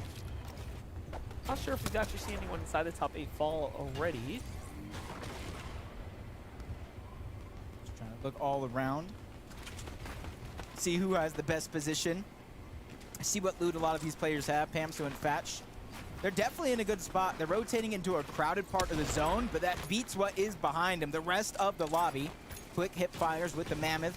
Just trying to land some shots into the distance while they rotate. Badger's going to be right below. A couple more shots. They're just trying to add to that Storm Surge total. They know they're already above it, but they want to make sure they never fall below it. But also just putting pressure on teams so they can put the builds down and gather the attention and provide some cover that they don't have to build for. Just like that, right there onto Tahi. Look at those tags. Pam still with the triple dig and the full knock and then pushes right in. He wastes no time here. Doesn't even need a call to his teammate or wait for him. And then he closed it out. Pamso and Fetch are moving with purpose right now, and it is showing. Because why not? Giving haircuts out to the lobby for free. That's all he saw was just the tip top of that character, but he made it count. AV goes down. Clicks, Epic well. They're still battling with Storm Surge, but they are going to be above it, zone after zone. But it's definitely a dangerous position to be in. And you can see the combination of this duo is incredible. They have more total Grand Finals appearances than any other duo at 31. This is why I feel like the entire community might be on their side. Definitely. Call it the clicks effect, of course. We all root for the kid. Let's see what he can do here. If he can make his way all the way to the Global Championships, the opportunity is here and now. Once again, this is game 3 right after this. That's the halfway mark and 3 more to go. Flying by here. Blake by himself. Macwood put up some of the knocks. Blake's got the finishes. But now he's by himself here. No builds either. Oh my gosh, just when I thought it couldn't get any worse. And he gets caught out there. Now they did earn placement points. There is a little bit of a silver lining here to be happy about, but not much other than that. Tough game for Blake and Macwood. That's surely going to knock them outside the top 10 now. They're going to have a lot of work to catch up. Meanwhile, Peterbot and Viola, a completely different story here, looking to solidify their position here at the last chance major here and now. Put all the doubters behind them. Open up the conversations as a team to look out for during the LAN event to come. I can see it happening. I'll tell you that right now. This team is dangerous. We're seeing why. Clearly showing that they're just a cut above the rest. And you can notice that they're just keeping their elevation intact. They're ready to play for it if that time does come. Quanti and TK doing the same thing. If you look at where the zone is at, it's not as drastic as that last game, but there are different elevations that a lot of these players will have to overcome no matter which direction this next zone pulls. But it's going to be towards the right, so it's not too bad. There is a mountain that some of these players will have to climb and go on over to the other side, but because there's a bridge underneath, they can take zone and take the low road. Amstel, Thatch, coming off the momentous 2 eliminations, really showing us what this tactical pistol is made of. I don't think I've ever seen someone get deleted like that with it. Right next door, Peterbot and Viola says they do have to be a little careful. Another aggressive duo in this lobby. TK, Quanti finally get a little taste of their own medicine here. A team more aggressive than them pushes them while on the outskirts there. Luckily, Quanti does get a little bit of the zone favor here, but for how long? Tragix gets tagged, that's 1. Open box to next door, he's thinking about it. Nope, they end up closing it off, so that team's not as desperate as he might have thought. But this team is, and the 2-piece finish for Quanti now. And they end up getting everything that he needed. That was swift. They're popping It was off. easy for him. Holy crap, 6 That was just an opportunistic moment he fully capitalized on. Gets the double siphon, finds a med miss, a huge refresh and a boost of confidence as Quanti is finally going to make it into the zone. But as we look up towards the side, Scold is holding it by himself. He's being contested for now, as Clicks and Epic well using that as a distraction. They're staying on this mid layer. They didn't go ultimate low up until now, so they found out it was safe. But they lack builds, they lack resources and heals. This one is definitely going to be a hard challenge for them. I told you, Peterbot and Viola wanted more than anyone in the lobby. They just cranked up the high ground, saying, hey, why not do it here and now? Why not solidify one of these positions here? Quanti has not stopped, by the way. Another duo falls to his hands, bring him way on up to 6. Give him some more points now, and he continues to cook, but there it is. Finally, he falls, and on a rampage, nothing short of it. Clicks and Epic Whale make it to top 8 as well. Another excellent game for them. Meanwhile, Death is also in an end game after falling short after game number 2. So here we have it. Trying to do it by himself. He definitely has the tools on his tool belt, but with no builds, it's definitely going to be hard. He's one of the first players there, and he's trying to sneak his way into the front side of the zone. That way, Peterbot and Viola cannot spot him, but it doesn't matter if they do, because Pamso did. They found him sneaking around, and he became the target instantly after. Peterbot and Viola, the pressure they're putting from the high ground is just insane. One already popped. All the heavy hitters are here. They are continuing to show their faces.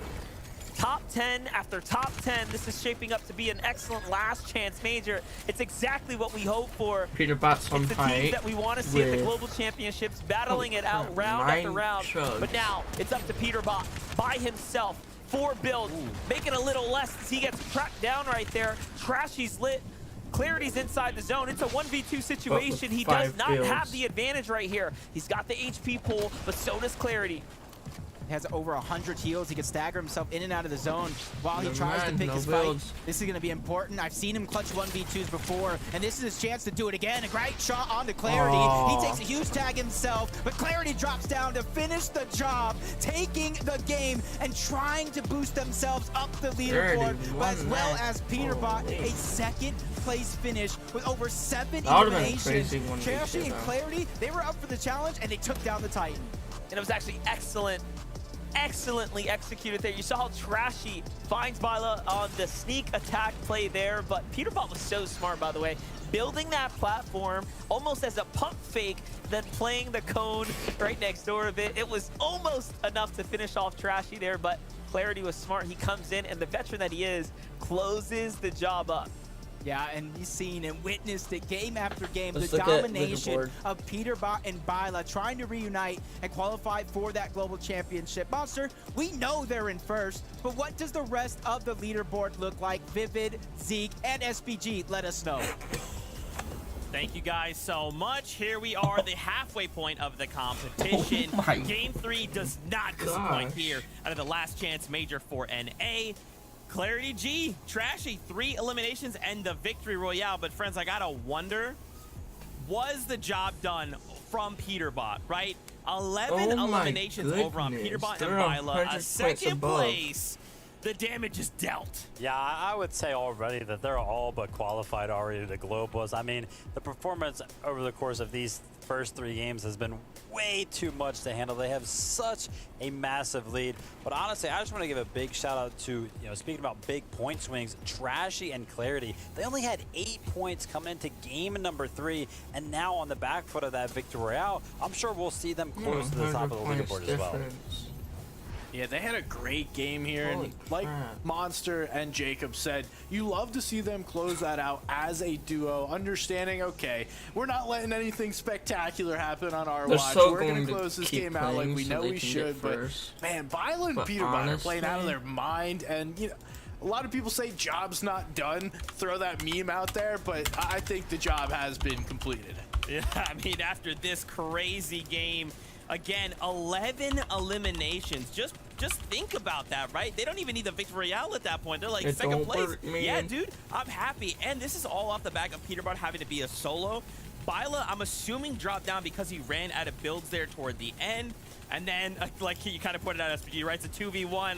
They're going That's to clean him insane, up, though. and then that's it. Second place, 11 elims, still worth. Are they Still worth. Is Yeah, and anyone I just want to point streaming? out the fact that their Nope. domination in this game didn't even start They're throughout not the end streaming game. it. It really goes No all the one's way back to streaming it. Rift Island, where they had to push 2 teams off of the capture point in order to go ahead and not only capture it, but ended up picking up the elims on both of so those if I teams as gotta- well, which is why they went into the end game with 4 eliminations. And as I tuned into them during that end game, I was like, how are they only like 200 above after they went ahead and fought for Rift Island like that? Right after I said that, they ended up picking even up more eliminations somehow. And they're just going to continue to do that. Their play style is just play dominant, be the best in the lobby. And I mean, what is going on? 21 elimination? Yeah, Are that's you the most real? earnings. They have 2 of the Rift Islands, they have 3 vaults, and they have 21 eliminations. It's over. Like, why do these guys not play together sooner? Yeah, I mean, it's possible based on this performance. That's if they had played in insane, these $1 other million majors together, they earned. very well might have already had a Biggest qualification in first, spot. though. But they're just putting a little, they're like making it seem like a little question, like, is it us? Like, are we gonna, it's a little tension, a little, Oh, it's maybe. No, they're pacing. going through absolutely. But remember, they're 100 points ahead, but anything can still happen. They just have to keep that momentum going. Again, congratulations to Trashy and Clarity G off of that last game. Got themselves the Victor Royale, especially at the halfway point. Let's keep it going, Trashy. All right, let's keep that running. That's where we want to be. As we look here at the leaderboards as well, look how tight this spread is, though, from second all the way down to 8th place. Only 40 points separating 8th. There's not many from people with second, fifth, 100K earned. Yeah, I mean, it's going to be It's only really, really close. We keep talking about the 67. gap at the top of the leaderboard.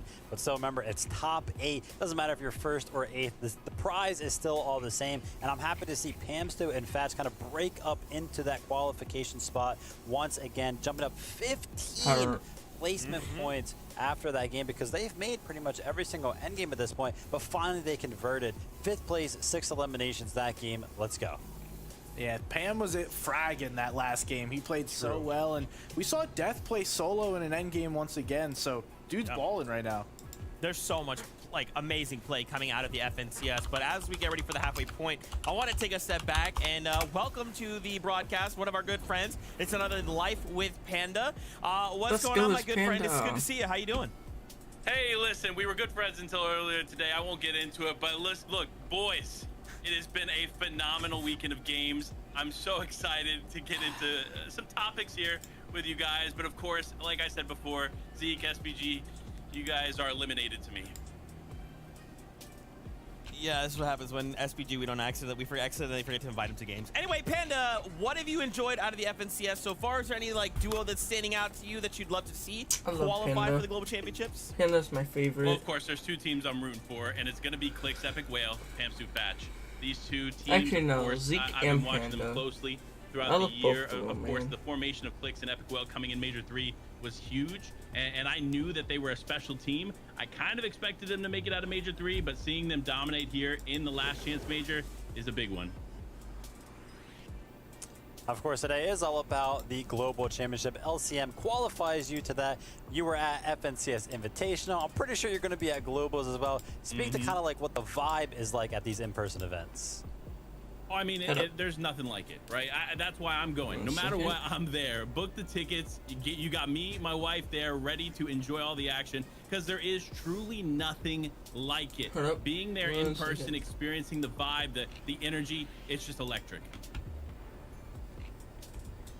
All right, Panda, I got a 2-part question for you. 1, give me your top 3 for globals, and then 2, are we getting lunch this week? Yes, we're getting lunch this week. You already know where, and of course, top 3 for global. If you don't say Queasy Veno, I think there's a problem there. They have been just so special this week. That's number 1. Number 2, I gotta say the reigning champs, Cammy and Seti, are gonna be a team to watch. But of course, this is more of a dark horse pick, and it is them coming out of Last Chance Major. I'm saying Clicks and Epic Whale are going to put up a major performance in global after they make it out of the LCM today. All right, well, these are some opinions, and I'm going to have to text your wife, Emily, about this. Your better half. Emily, we could go get lunch together, and then they could do whatever they want. Panda, for all the Fortnite fam who may be just seeing you for the first time, I'd love it if they go follow you. Where can they do that? Of course, Life W Panda on Twitter. That's where I'm at. That's my home. That's where the content lives. Absolutely. Well, goodbye, Panda. Thank you so much for stopping by and say hi to Emily for us. Of course. There we go. But once again, nice little break there, but we have to turn back to the tension at hand. It is time to get back into the game. This is game number 4 with 3 left to go. Let's see how this all unfolds. Casters, over to you. Thank you so very much, Zeke. And one thing is clear: don't trust Zeke with your loved ones. Get that man out of here. But no, seriously, let's start gearing up here, man. We're queuing into game 4. Like Panda said, we have been keeping a close eye on the top 8 in particular, because most of these are those veteran teams coming back. I would say one that's really starting to stand out for me that did have a little bit of a lackluster performance there was Yasir and company, right? They fell a little bit early, and now their top 8 spot is on the line. Yeah, it's what a lot of teams are going to go through with only 3 games left. You got to make sure that you don't let these opportunities slip through your fingers. That's why I said you got to start the day. You got to hit the ground running and continue that momentum. And a team that I feel like has been flying on the radar, they had a little bit of a speed bump throughout the first 3 games, but Lacey and Jivy, 120 points is the threshold right now. They have 80 points. If they make it to a couple more of these end games, we could see them qualify for the Global Championship. Well, Pamso and Fatch's last game, jumping 15 placements, show us that anything can happen. So let's jump into game number 4.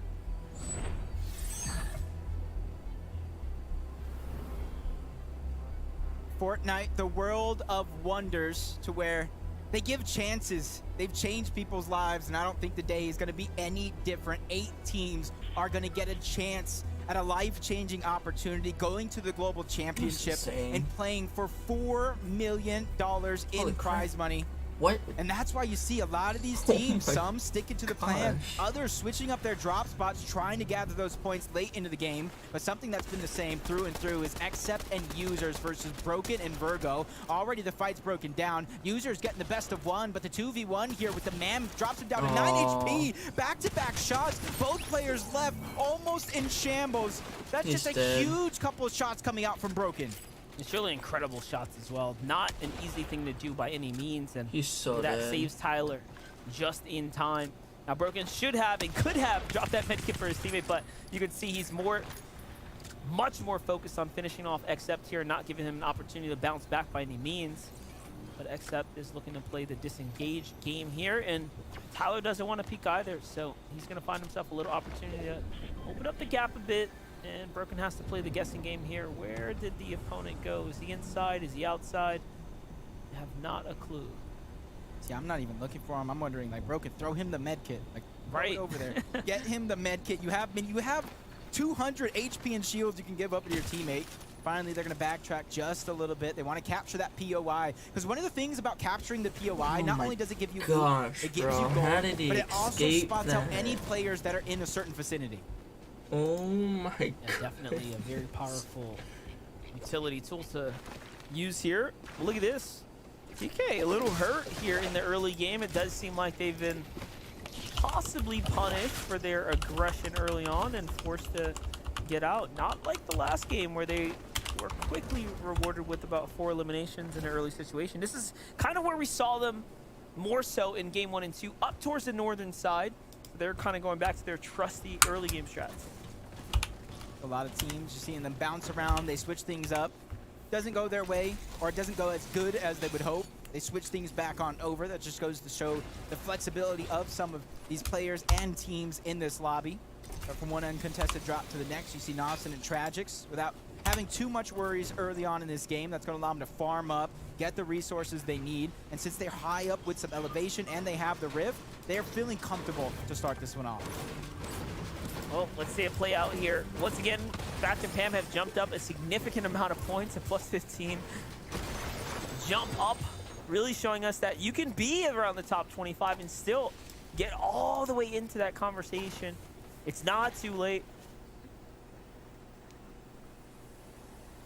For a lot of these players, you see early game that's a little slower than some would hope. When you talked about Quanti and TK being one of them, having to veer off, switch up their drop spot just a little bit, but that doesn't mean they're going to change away from the game plan that they've set out and what has been working for them. They know another team lands on this side of the map, and they're slowly but surely on the hunt, trying to figure out where they're exactly at. Quanti spots out one, trying to line up the shot before he gets around the house, but that has not come to fruition just yet. But with the elevation, back-to-back shots, only one's gonna hit, but that gives away their position. So Quanti and TK are gonna have to figure out what is next for them. Well, we're gonna see it play out here as the clock goes on, and you can see they're kind of slowing things down. I wonder if they've decided, like, hey, maybe we don't have to pressure too much. We can ease our way towards this end game here now. Do they feel like they've done enough to give them a little bit of that advantage? Not too sure. Definitely a slower game, but not looking too hot right now, as we are seeing a lot of other things develop around the map. We have replays for us here coming in hot. Nut and Unreal Liana finally find an opportunity to counterfire onto our French-Canadian duo of Pamsto and Fatcha. They find Pamsto out by himself here on his lonely sim. And the full finish, the big elimination, and the takeout. That's a tough one. Yeah, you kind of saw it in the mini-map. Fatch was just too far away. He didn't have the time needed to close the distance. And Zone being there, with 2 did you kills, see if almost or even max. how he's going to be able to get that reboot card? We Almost see max Pen, 2 brick, eliminations. Let's check out how he was able to pick that one up. D-Roller putting down a huge amount of suppressive fire. Pen not showing any fear. He's going to follow up on that one with a lever shotgun. A lot of people would like to say certain things about the drum and the lever, but at this stage in the game, you have to be able to be good with anything.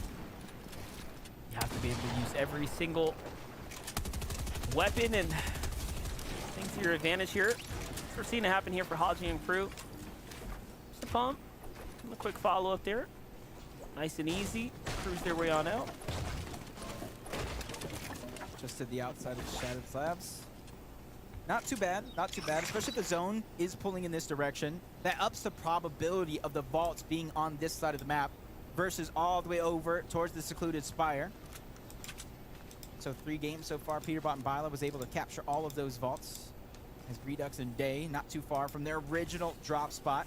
And there goes that bush. The bush at the top of their sky base to go ahead and cloud where they're exactly positioned at. That way they could freely fire off some shots without the chance, or at least the high chance, of taking I want to those move shots my mic. themselves. Redux and Day really one of the teams setting the bar here. What it's going to take to qualify. Looking for any opportunity. Once again, we're seeing that bush on top of the 1x1 strategy come into play.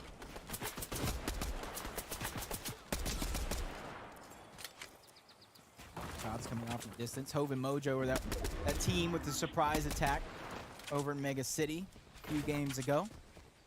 Now they're out in the open in this early game, seeing how they fare against some other teams. And already Storm Surge, 91 players still left alive. Only one needs to go down in this zone.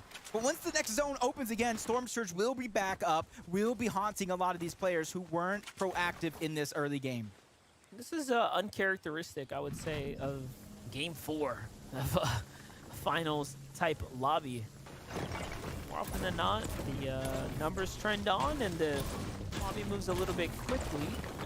You can see when the global championship is online, when it's that last opportunity to get to that in-person event, there is truly nothing like it. Not only is it, of course, the best competing head-to-head, but it's the spectacle. It's sitting there. It's everything else that goes around, the packaging, of course, of the event. It's truly something you have to experience in person.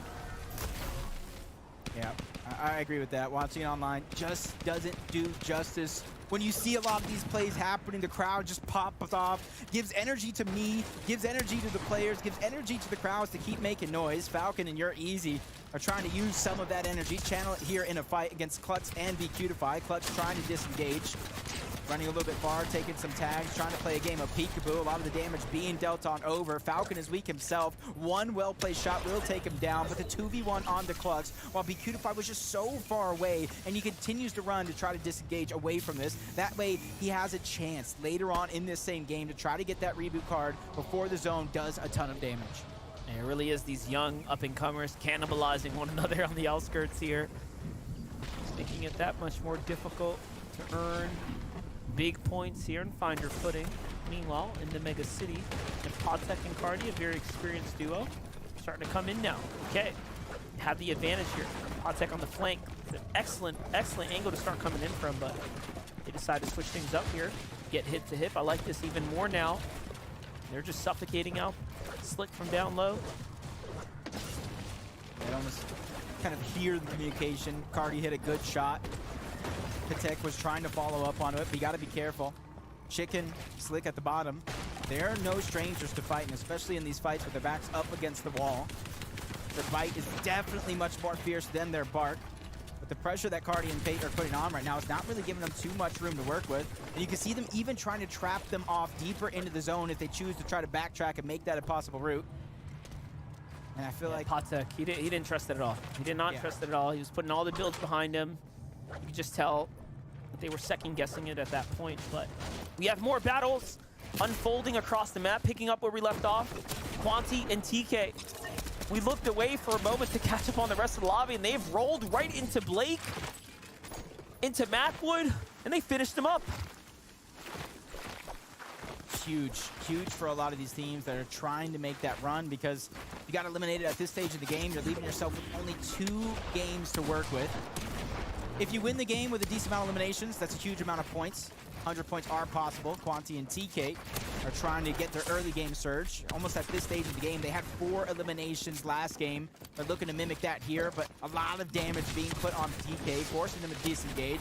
A good cheeky move by Quanti, not only to get the wall, but to build the box behind him through the window. Pressure is there. He's being forced to back up, though. Has to figure out a way to reunite with TK. And just like that, they get that breath of fresh air as soon as they reunite in the same box. You know, now that I think about it, Quanti and TK here, that might be the first of the top 10 clashes we've seen unfold here for the last chance major, because Blake and Macwood were literally right up there. So that's a huge setback for them right now, as they will now just have 2 games left to try to punch their ticket to the LAN. Meanwhile, Epic Whale Clicks have moved well outside the mega city. They have so many teams nearby them. Epic finally on camera connects with the Mammoth, and he gets a back-to-back, and that one there might have been a knock, I believe. He's not even worried at all. Yeah, you see all the builds come in. What just happened? The feed doesn't even catch up there. Oh my god, yeah, Epic's really feeling it. He's feeling it now. Oh! What is going on? Just shot after shot. Was that 4 in a row so far? Finally misses one, showing that he is human here in this lobby. And you see Lacey, you see Jivy underneath. If Epic Whale and Clicks keeps putting that damage down, they could be falling right into the palm of their hands. Lila Peterbot back on the hunt here. 0 eliminations. Doesn't look right. Doesn't look right at all, and it doesn't look right and doesn't fare well with them either. Especially since they are trying to fight over that loot. Great shot there with the Maven. Give him a little bit of a speed boost if he wants to jump in and out of these covers. Bylaw continuing a little bit of that pressure. They have the cash more than 75% of the way full.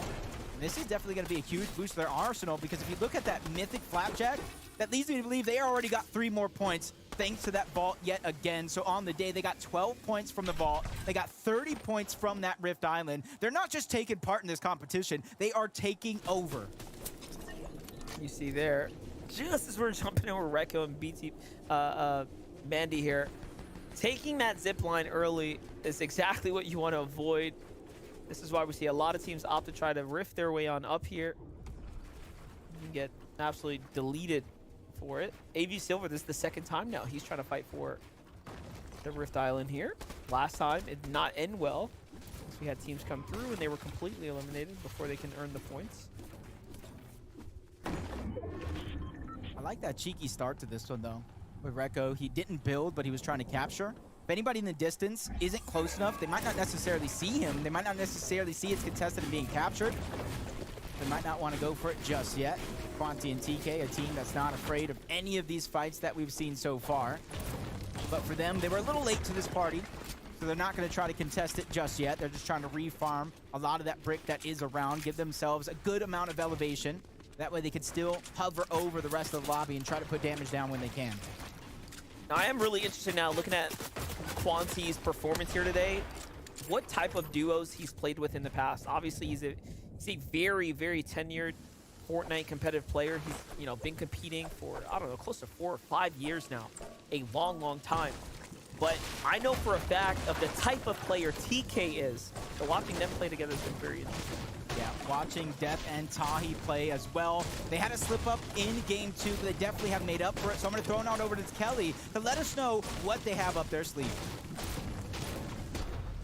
Thank you so much, Jacob. And guys, just giving you a little background on Death and Tahi. They are the only duo today competing that has made it to grand finals in 2 majors. And also the only duo to be able to place in a top 10 in that major. That's major 1, getting 9th place. However, Shattered Slab seems to be working well, utilizing those kinetic rocks perfectly. That's what I want to see more of, those kinetic rocks. We saw a battle of ping pong during that grand finals, during the weeks of FNCS Major 3. Degen actually did get taken down. It's not something you see very often. That's why I see a lot of players, or at least I like to see a lot of players, pull out a lot of those tricks, because this is the time. You're not guaranteed that spot in the Global Championship, so there's no reason to save those strategies for later. Yeah, usually you're likely to see it when the spot is contested, and this time they just have it to themselves, so it is really easy going for them at the moment. It's jumping with J6 here, though. What are they looking like? They're on the outskirts here. It's outside of the zone 5. Couple players nearby, but no true threat at the moment. Yeah, if you look at right now, 8th place points still sits at 120. Going into this game at the very least, 38 teams still left alive, so quite a distance to go before placement points do come in. So you typically don't want to go down too early and play all this game out, go down and receive almost nothing. See Grilla, J-Sick below the damage threshold, trying to find the shots necessary to burst above, but with Camso down, Batch here in the replay stuck with his back up against the wall, but man, he is ready for the challenge. He took accountability for those earlier games, and now he's definitely making up for it. Looking pretty good, but then shortly after, he gets found out on the edge of the zone. So all good things do come to an end, and for Fatch and Pam, so it unfortunately ends a little bit early before the placement points.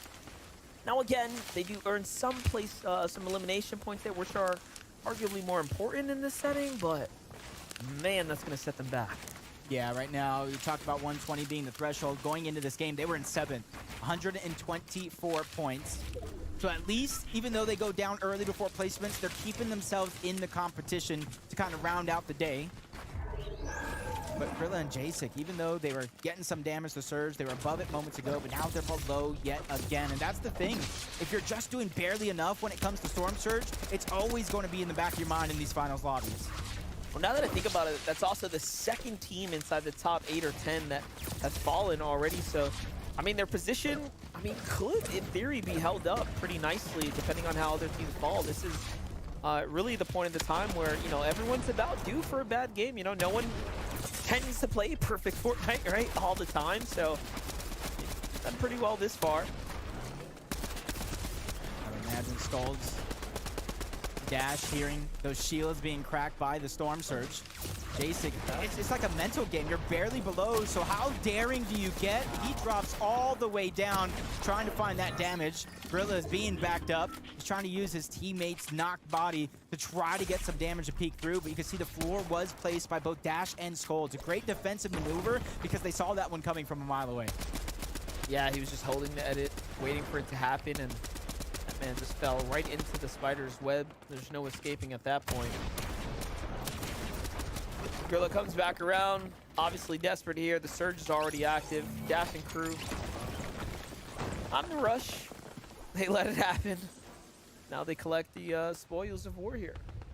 I will say this zone is looking like it's a little bit more forgiving than some of the zones that we've seen so far on the day. Can they keep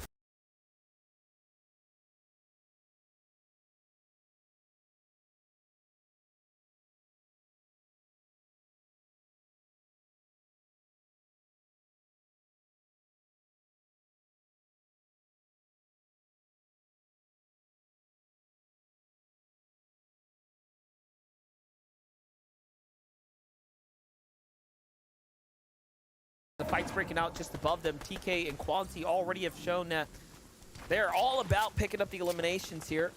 Looking at the feed, we jumped away and he picked up Dodge with the knock, so the timing seems to have worked out there.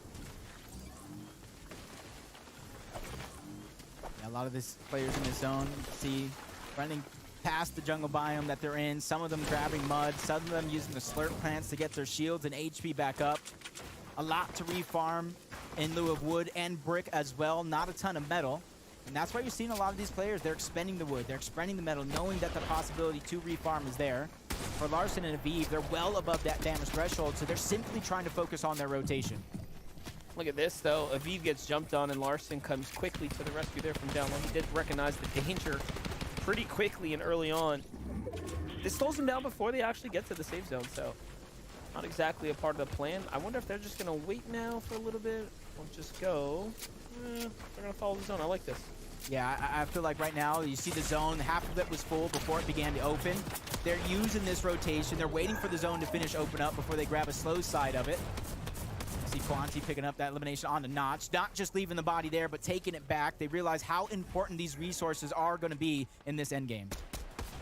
Oh, excellent job there, picking that one up. But here's Clicks. No epic whale Now remember, they are just inside that top 3. They do have a fair margin ahead of the top 8 positions in that threshold for the points. So they have a little bit of buffer room to work with here, but you don't want to give it away this early. I will say, though, this day has given me confidence in these solo clutches. In game 1, Peterbot had 46 solo impact points, went from 19th to 3rd. In game 2, DK had 50 solo impact points, 21st to 3rd. And then Pamsu had 40 solo impact points, 20th to 5th place. So everything is possible. Wow. And that, my friends, yep, that's how it happened. He ends up jumping across and unfortunately takes that fall damage there. And, well, clearly Clix wasn't there to save him because he gets eliminated. So there we have it. Wow. We get Another top team gets dropped out there. Patek. Dropped into another box. Just a nightmare of scenarios that's going to replay in some of these players' minds over and over and over. You see like the first sense of high ground, Bully on the other side, Peterbot and Byla again being one of those teams. When you talk about a region being open for the taking, right now, NA, a lot of these players are adapting and realizing, probably even going into replay files after each game to try to get as much information. That way they can adapt on the fly. Aviv and Larson are one of those teams, but shot from above. Larson is using the mud just to disengage and get out. He has more than enough heals to make himself healthy on this rotation. Yeah, you know it's serious when he starts using those splashes before anything else, just to have to now catch up to Aviv quickly here before the effects start to wear off. Another team I do want to see, I want to see where Shadow and Bully are. I did see Bully get knocked in the feed, so I wonder, is Shadow alive? This is an absolute sleeper top 8 right now that have slowly been inching their way up the standings here. Yeah, I saw him in the background right there. They probably got that revive up, wasting no time. Maybe a slurp juice, exactly that to give himself. But this is the thing. Those aren't just regular slap splashes. Those are exotic slap splashes. They give you more time on the run duration, and they give you 30 HP back instead of 15. So he has 90 slap splashes worth of HP in his back pocket. Quanti takes out Blake. TK on Macwood. More and more action among some of our top competitors here. But Shadow and Bully playing for the high ground now. This could be the solidifying moment here and now that can send them to the land, to the global championships here. One big win will absolutely separate them from the pack. And they can do it here. They do have just enough builds, but a refresh will be in order here shortly. And look at how they're just running things up top. Meanwhile, Clix is a solo, still alive right now. Doing a good job here. Anything is possible, but those builds, the resources, the materials that he doesn't have, that's going to be the biggest issue.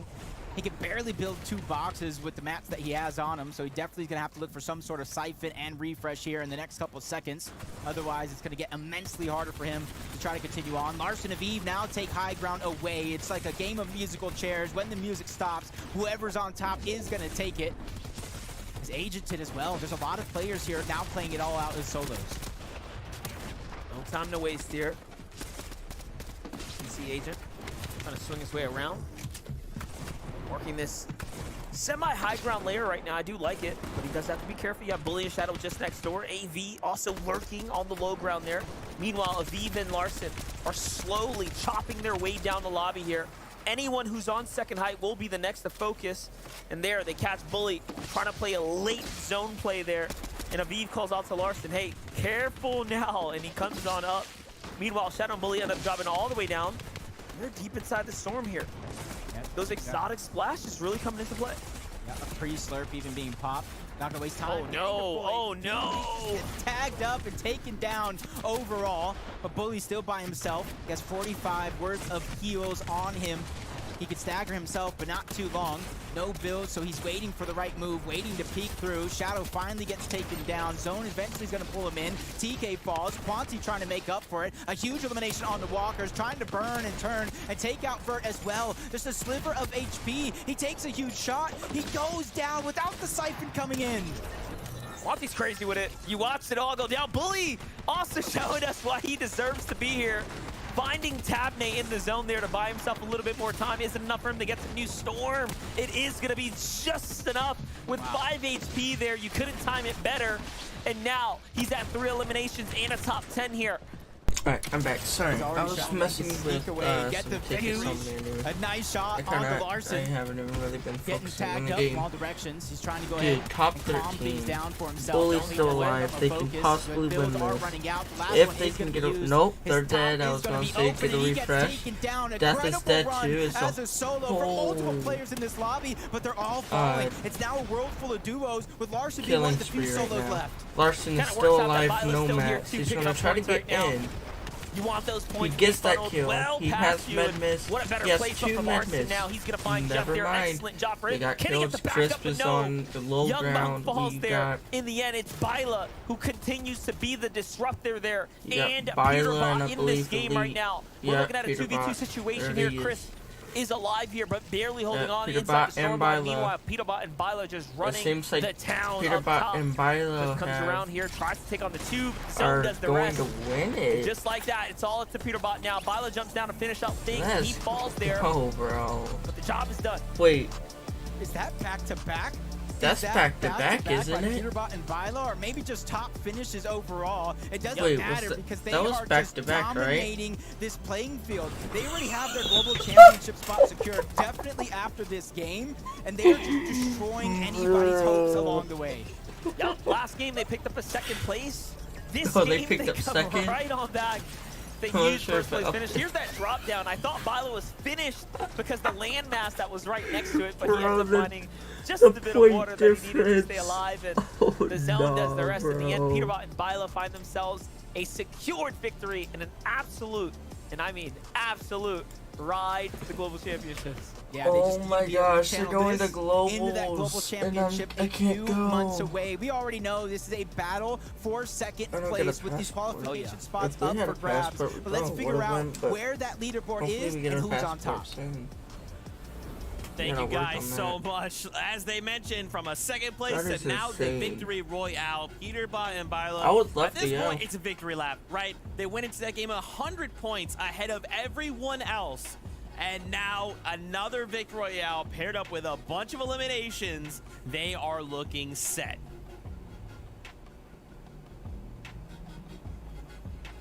He just doesn't. He's speechless. He doesn't know what to say.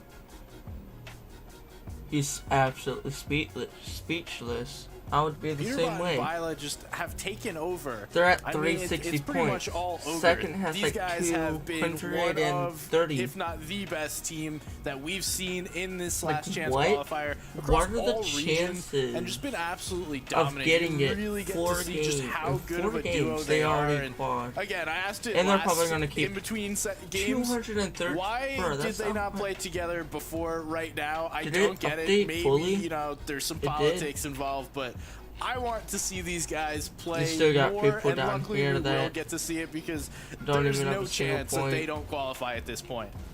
Yeah, I guess I have the same question, right, SPG? It seems like this is a very Getting dominant top duo. 8 is And the question, I 133. guess, becomes what happened, right? Why did we go our Right separate now. ways? Obviously, we don't have the full context, and maybe for global championships, we can ask them. But if That's we're insane. going to see this kind of performance coming That out is of absolutely them in that lower bracket, insane. they very likely could find themselves in that upper bracket. Well, I by think the we end know of that. who got first. Who's getting first? Yeah. Agree. And we're going to have to see who else is able to make it because everyone's pretty much playing for second at this point. I mean, look at that gap. The gap between them is larger than anyone outside of 8th place. Like, what is this?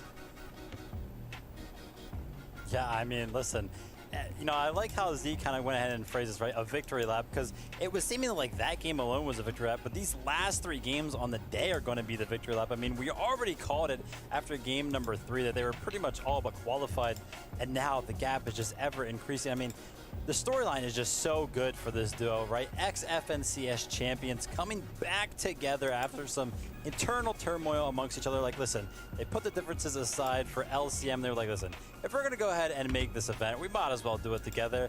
And they're doing it in such Yeah, a there's so many fashionable names here on the standings that are doing so well, right? Death and Tahi coming out huge in this last game, moving up into that top 3. And again, like, just kind of being able to go into these last games with a buffer. You know, it's like, if something goes wrong, at least we have that bit of buffer. Like, obviously, I hope that doesn't happen, right? but for them, they're poised to find themselves in the top 8 at the end of the day.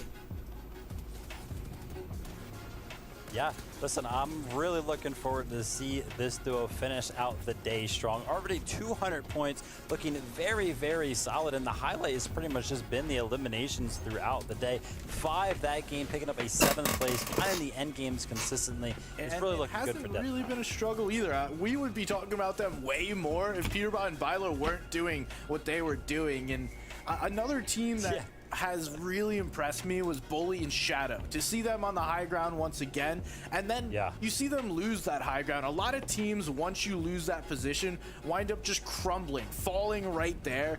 These guys were able to stay alive, play Storm for a little bit, get that just few more placement points, and that ultimately could be the difference between them qualifying for globals and, you know, not getting to play another FNCS tournament the rest of the year. I think for me, look at this. All right, so we saw Noxie and Crisp there for a moment, right? They're in that last game, up 6 places. And just think about this, especially as we start to move the rest through the rest of these games. 133 right now is the top 8 cutoff. Now, obviously, that'll go up over the next set of games, but for any of these duos outside of that top 8 right now, like anything can happen. Like look at 9th. Pam's to Thatcher only a single point separating them from Chimp and Tabney. And for Chimp and Tabney, they jumped up to 6 placements, right? Anything can still happen in these next 2 games. Yeah, 100%. I mean, we also saw a pretty solid game out of Quanti and TK, who are going to keep themselves as well in that top 8, making sure that they keep on going into the globals. And SPG, the thing that's really, really interesting about how this lobby is playing out is that when Peterbot and Byler are picking up so many eliminations, so many placement points in every single one of these games, when they're pretty much all but guaranteed to go to globals anyway, those points aren't really going towards any other team. So we're seeing that top 8 not really go up a lot of points at a time. Stealing and siphoning all those points away from everybody else. And interesting enough, Chimp and Tabney coming back. Tabney hasn't really been playing the game a ton. They used to trio with Teo back in the day, some old school, but coming together, Chimp's been looking for that perfect duo. Hopefully Tabney is that, and they have success throughout the rest of this tournament. 100%, man. And only 2 games left to go. Right now, it's more important than ever for these duos to really just put it all on the line. Doesn't matter what has happened these last 4 games. Let's just set everything aside. Let's rock these next 2. For all of us here, remember, this is it. 2 games, then we know the top 8 going to global championships. We'll know the top 25, or all 25 that are going to globals in that lower bracket. So much to talk about after all the 6 games are done, but for now, I know you want more games. So check this out. This is game number 5. Thank you, Zeke. That's right. We're getting that much more closer now, Jacob, as once again, this is it. The number of games are starting to really dwindle down. Looking at the standings, I would say our top 3 teams are looking very much poised to secure a top 8 at this point. And then it just almost falls off a cliff. Like, I don't even know if Epic Whale and Clicks are completely safe at this point, because down to around about 20th place or so, it really is anyone's one big game to just chuck another team outside of the top 8. Yeah, and I like the way you mentioned Clicks and Epico as well. They started the day with a victory royale on a high that nobody has felt up until that point. It was game 1, and since then, they've slowly but surely been slipping down that mountain, no pun intended to Epic Well, as he took some fall damage there and left Clicks as a solo. But with 2 games left, they have their backs up against the wall. Nothing is guaranteed, so they need to use that same momentum that got them first place in the previous rounds and a cash cup and channel that here. Yeah, definitely, and big respects to Bully and Shadow. I mean, that's a team that, you know, we didn't really get to even cover at the top of the show, but another team that absolutely has all the bells, the whistles, the stripes, right, the accolades, if you will, inside some of these stronger, higher tier lobbies, and they're showcasing that they can absolutely do it when they put their minds to it. Now, in that last game, they did give up the high ground, so we'll see what happens in this next one, because game 5 is ready.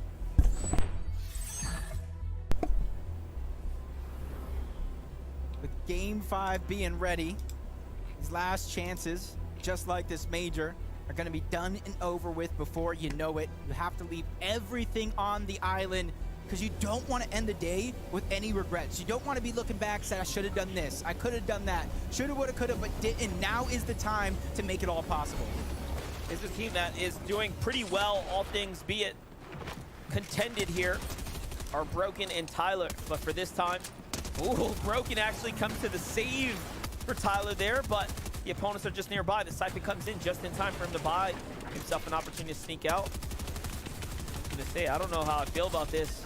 If I'm him, I would preferably get out, but no, he sticks around. His teammate comes back, and they do just enough to stay in the game.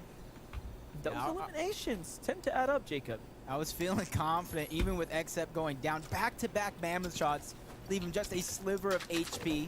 Thought it was going to get cleaned up. But great moves overall.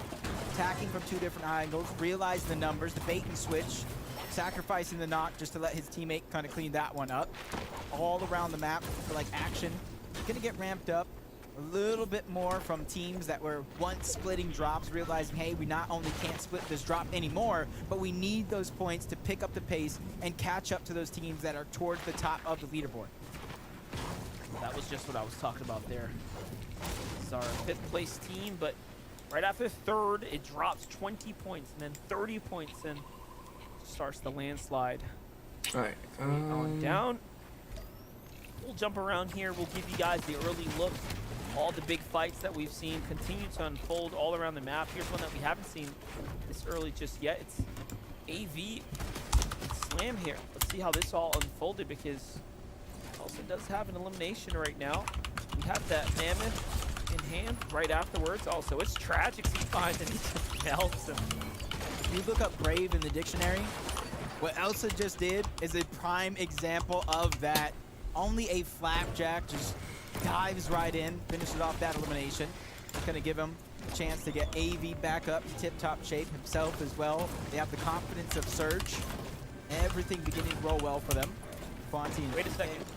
I was just going to say, we might have to tune in with Chimp and Tabney if they didn't already get eliminated. Chimp was knocked in the feed. Now remember, they land down by the Frenzy Fields, which we already saw, of course, Broken in that early fight with Xep breakout. So it's really not too far from there. We were just giving them a lot of credit. They caught up here soon, but first we touch base with Clix and Epic Whale. Like we said at the top of the show, this is a team that is absolutely not safe just yet. They will have to have at least one more big game performance before we can comfortably say they'll have a top 8. You asked for it. Well, you got it. Tabney's here. Chimp is still down. But it does look like the team that was fighting him either disengaged or maybe it was something into the distance. So he's definitely going to have his work cut out for him, trying to go ahead and pick up his teammate Chimp. And to me, I'm glad to see Chimp towards the top of the leaderboard. He's been Mr. Consistent year over year. Hit a little bit of a rocky road in the past couple of weeks, but definitely has found his form here in the last chance major. Aviv and Larson up in a fight against Yasir and Dorito. Yasir and Dorito are a very, very aggressive team. A team that I actually do like to watch. They are from Latin America, so this did change over from NA Central being converged into one server. Has definitely helped them out a ton when it comes to being able to fight the fights they want and being able to get out all at the same time. Yeah, and get much more attention brought to them as well.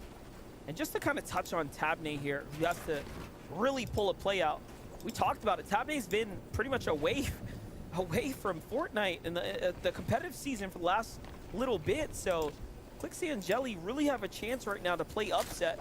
Now, Chimp does have that LAN experience. He was invited to the FNCS Invitational. We did get to see, you know, him try his hand at some of the best players in the world on an in-person stage. I would love to see if he can take all of that experience and then reapply it. If he can re-qualify or qualify himself, of course, through the last chance major, but that's a story that we'll have to see unfold here. First, Tabney has to put up the defense. Ooh. Not looking good. Yeah, it wasn't even Jelly and Clixie. It was the team just far off into the distance, third partying. Jelly and Clixie, they slowly rotated on over to that Meadow Mansion. Possibility the vault does spawn over on that side of the map, and that's why you see them trying to push Tabney out. They realized he was a solo, and now they're slowly closing in on that gap. But look, you see, they're giving him the respect. They don't know exactly who it is, and they don't want to throw it all the way in just one fight chasing the solo around the map.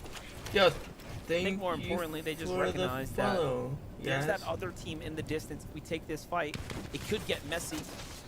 And all of a sudden now, they have themselves a little chance. We'll keep close eyes on Badger, but let's jump in with Cam and Nouch here. They have had a struggle of the day so far. Will they have at least their moment to win a team fight here?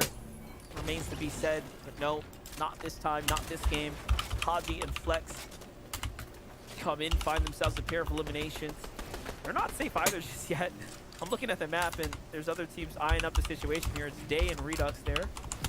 A lot going on here. Yeah, I feel like a lot of teams heard the noise in the distance. Slowly but surely converged onto this location. The shots from above shooting through. They had the edited stare as well. Just weren't unable to edit it. Chris, Noxy, they go down as well. Elsa is just slamming players left and right back to the lobby. Nicely done there.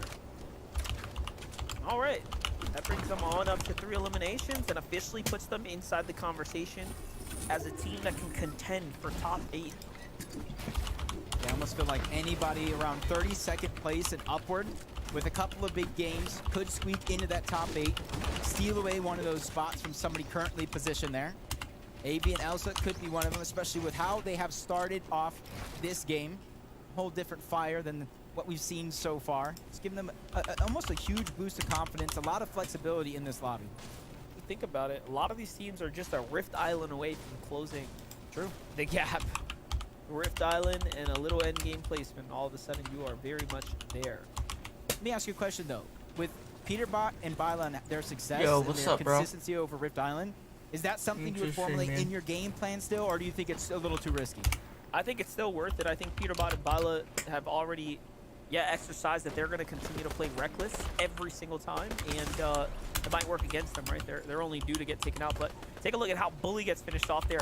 He was dry peeking a Mammoth pistol. It just gets deleted while applying pressure onto Sin there. Unfortunate for him, but just like that, a position on the spot starts to open up there at the top 8. Yeah, it's almost those moments where it feels safe. It feels like you can engage on another team, put some shots.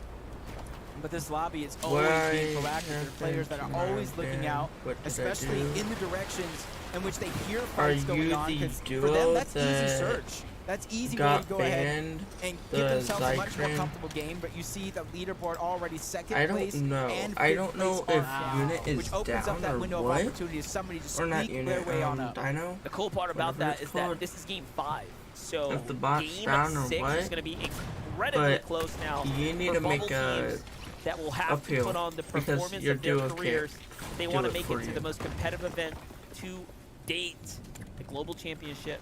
We have not seen an event lasted all year long across multiple majors, across a span of multiple seasons like this in such a long time that it is really going to be the pinnacle of all competition we've seen in Fortnite. Alright. That's why you're seeing a lot of players really kind of invest in Oh, themselves. are you the one that I was talking to? Moving on over to where they can get the better chance Are you to win. Zion? That's a huge boost of confidence for players who are willing to do all that. Ooh. TK gets shut down all the way to the low ground. No worries though, reunites with Quanti into the same box. That gives his opponent Dash just a little bit more confidence. Scold's on the other side, multiple angles. We've seen this before where they can instantly try to melt through the build, but you can see Scold is playing a little careful here because he doesn't have full HP. Yeah, but he did end up taking all of Quanti's shields, All there, right, so he ends up breaking through the defense here. Can't just Showing that, say hey, this is not, you're you know, falsely banned. These aren't no impenetrable walls. Like, we can get Alright, inside that's this one space rule. right You now can't if we just want say that to. you were falsely You have banned. to find your tags there. TK puts You gotta give her a a great reason counterfire why right there. you were And falsely now, yup, he banned. recognizes, wait a second, I got you where You I can't- want you, and that's but running. I'll accept And it, TK but continues to put the damage down. because I'm gonna be nice Again, to it looks you. weird tuning in I'll with them accept having it. 0 eliminations this late into the early game because So they've there you been are, so aggressive, but yeah. notice how much more it means to them now that they've made it this far and they're inside the top 5 here. They're like, hey, we can't afford to get taken out. The problem with that, to me, though, is that they're playing a little bit more passively, right? They're not earning as many points. Yeah, and the focus of the day is on those points and these bubble teams. So I'm going to go Yeah. on third to Kelly to break down one of our bubble teams and what they need to do. Thank you so much, Jacob. We're talking about bubble teams, so let's talk about our 10th place team right now, Patek and Cardi. They're landing in Mega City, which is a little scary with Epic, Whale, and Clicks right there. However, they've placed pretty good from games 1 to 3, getting 21st, then 9th, and then a 4th place finish. They're also the highest ranked duo to never make it to an FNCS Grand Final, so better late than never. Oh wow. Wow. She said the highest ranked duo to never make it to a grand finals. Now imagine their first finals is the global championship. That will definitely be an accolade these guys will never forget. But they're outside of the bubble, and there's so many Bro, my other teams foot around is them and surrounding that asleep. leaderboard that want that spot Online. just as much as they do. It truly is the finals of finals. No doubt about it. The cash, the bragging rights, and My of course foot the is asleep experience. and it's bugging Everything to me. play for. Everything on the line here. I mean, this is why even you watching at home should feel absolutely dialed in. This is a monumental moment, a career-defining moment for most.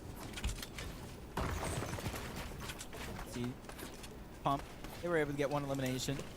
Just trying to refresh all of their resources, upgrade their loadout. You see now he has that epic Havoc shotgun. Look, Damn Elsa, it. Elsa's just next door. Like, they don't even realize. Elsa is crouched in the base, just 2 boxes down. And they found AV. Remember, they are on, what, 3 or 4 eliminations in this game? They're a bubble squad that we're absolutely keeping a close eye on. So that's a huge fight that just unfolded there. Hasn't quite concluded yet, though.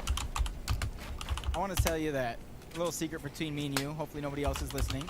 This side of the map honestly scares me when it comes to the late game. We saw it in game 2. We saw it in game 1. How dangerous these different elevations actually are if players don't prepare for it. You don't have those resources when it comes to those moving zones. You're going to be forced to go for a refresh. Otherwise, you're going to be held defenseless.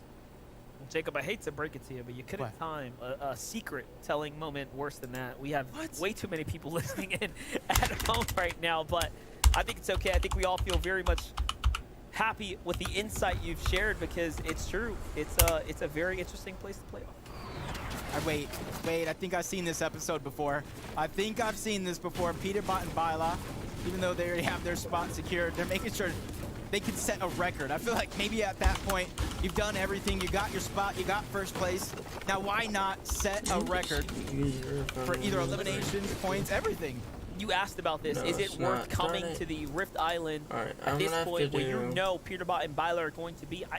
It kind of feels like they're almost priming up the gameplay style for what will be the future potential global championship. If there are Rift Islands there, if that is, you know, another objective style, you know, gameplay focus-based strategy, it might just be what they're looking to set up for the future.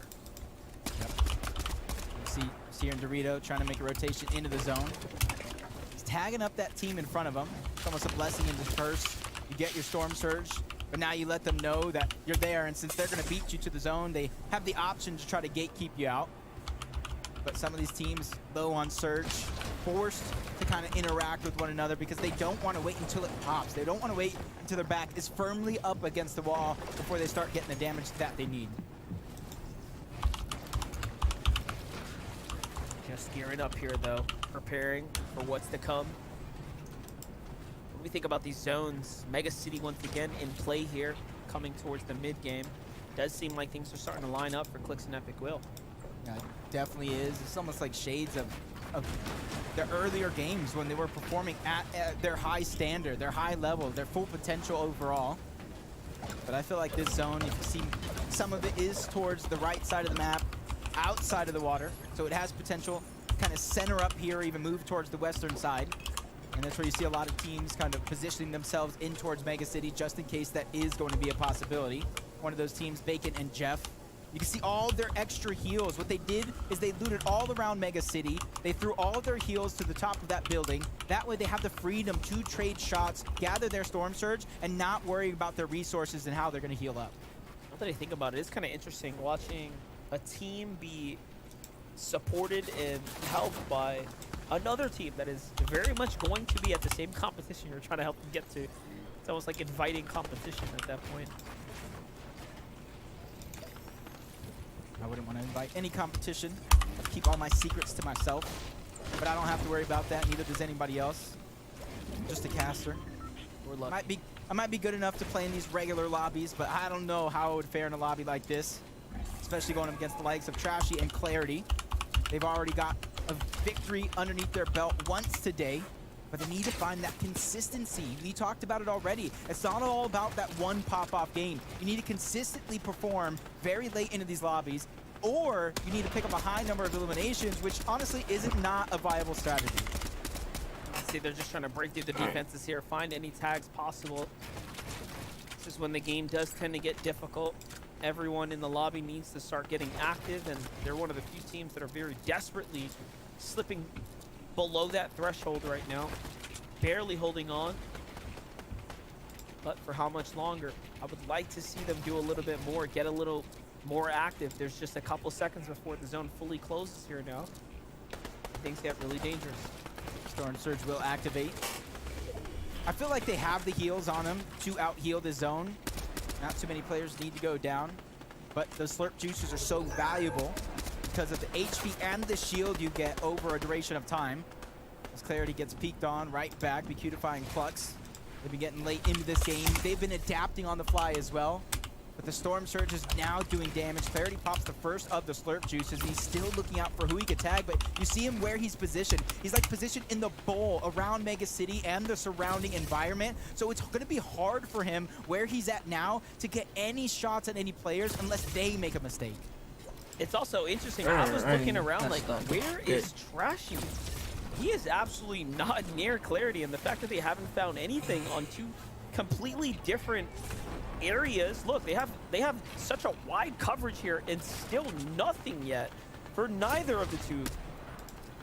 The players on their level are fully boxed up, and they're using both brick and metal because it has more HP, more durability. Everybody else is almost too high in the sky for them to get the shots that they need.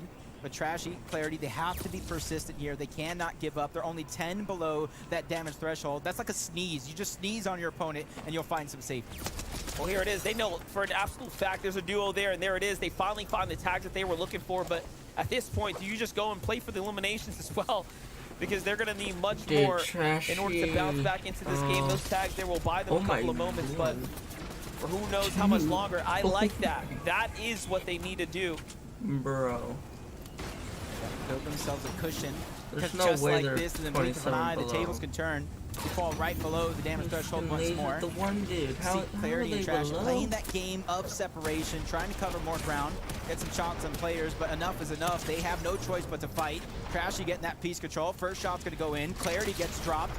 Does a ton of damage onto one. He's still fighting for his life here, but time is running out. Zone is ticking. Gets the Siphon finally to come through, and that's where he's going to try to pause. Get this revive onto Clarity. Splash him and his teammate as well to try to give him more time to work with. Drops into the box. Oh my god. Same demise Trashy as just his won teammate moments too. ago, but because of that, Clarity is no longer in the game. But That's still a ridiculous turn of events right there. Tons of points.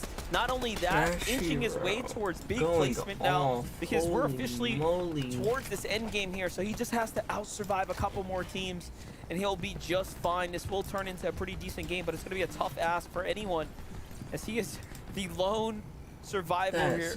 Really rotating in nice and late. Jumping into Pam's and Bats, we have 0 elims right now, but they are alive. That is what we hope to see. Epic and Clicks are directly under pump. Trashy. So they gotta make Where a they good positioned now on rotate, or leaderboard? pumping them are gonna rush place. them. I feel Either bad rush for them or anybody beam on them. today that places Wait, ninth never place, mind, just they're one they're position in zone, away I from think. qualifying. Yeah, they're They're in zone. looking to kind of pick up that pace They just don't like have to Epicwell move. and Clicks. And I feel like Epicwell in this game They're needs good in redemption zone. after that Holy crap. fall that he took in that last. Yeah, we saw from NPen just last week ago being that team on the actual border. I'm not really too sure how they're faring right now. But there's a lot unfolding here. Let's take a look at some of the highlights here. TK and Quancy. Big moments unfolded here just moments ago. They take down Walkers and Vert. Wow, that was big because they almost had no resources. I think they had 10 on him, which is absolutely nothing at this stage in the game. Doritos now is a solo, but down on Surge as well. Definitely has to figure out what he's going to do. You can see him staggering himself backside of zone, waiting for anybody late to rotate in. That way he could try to get his damage. Nobody really giving him the look he wants, but instead he ends up in a fight against Lacey and Jivy.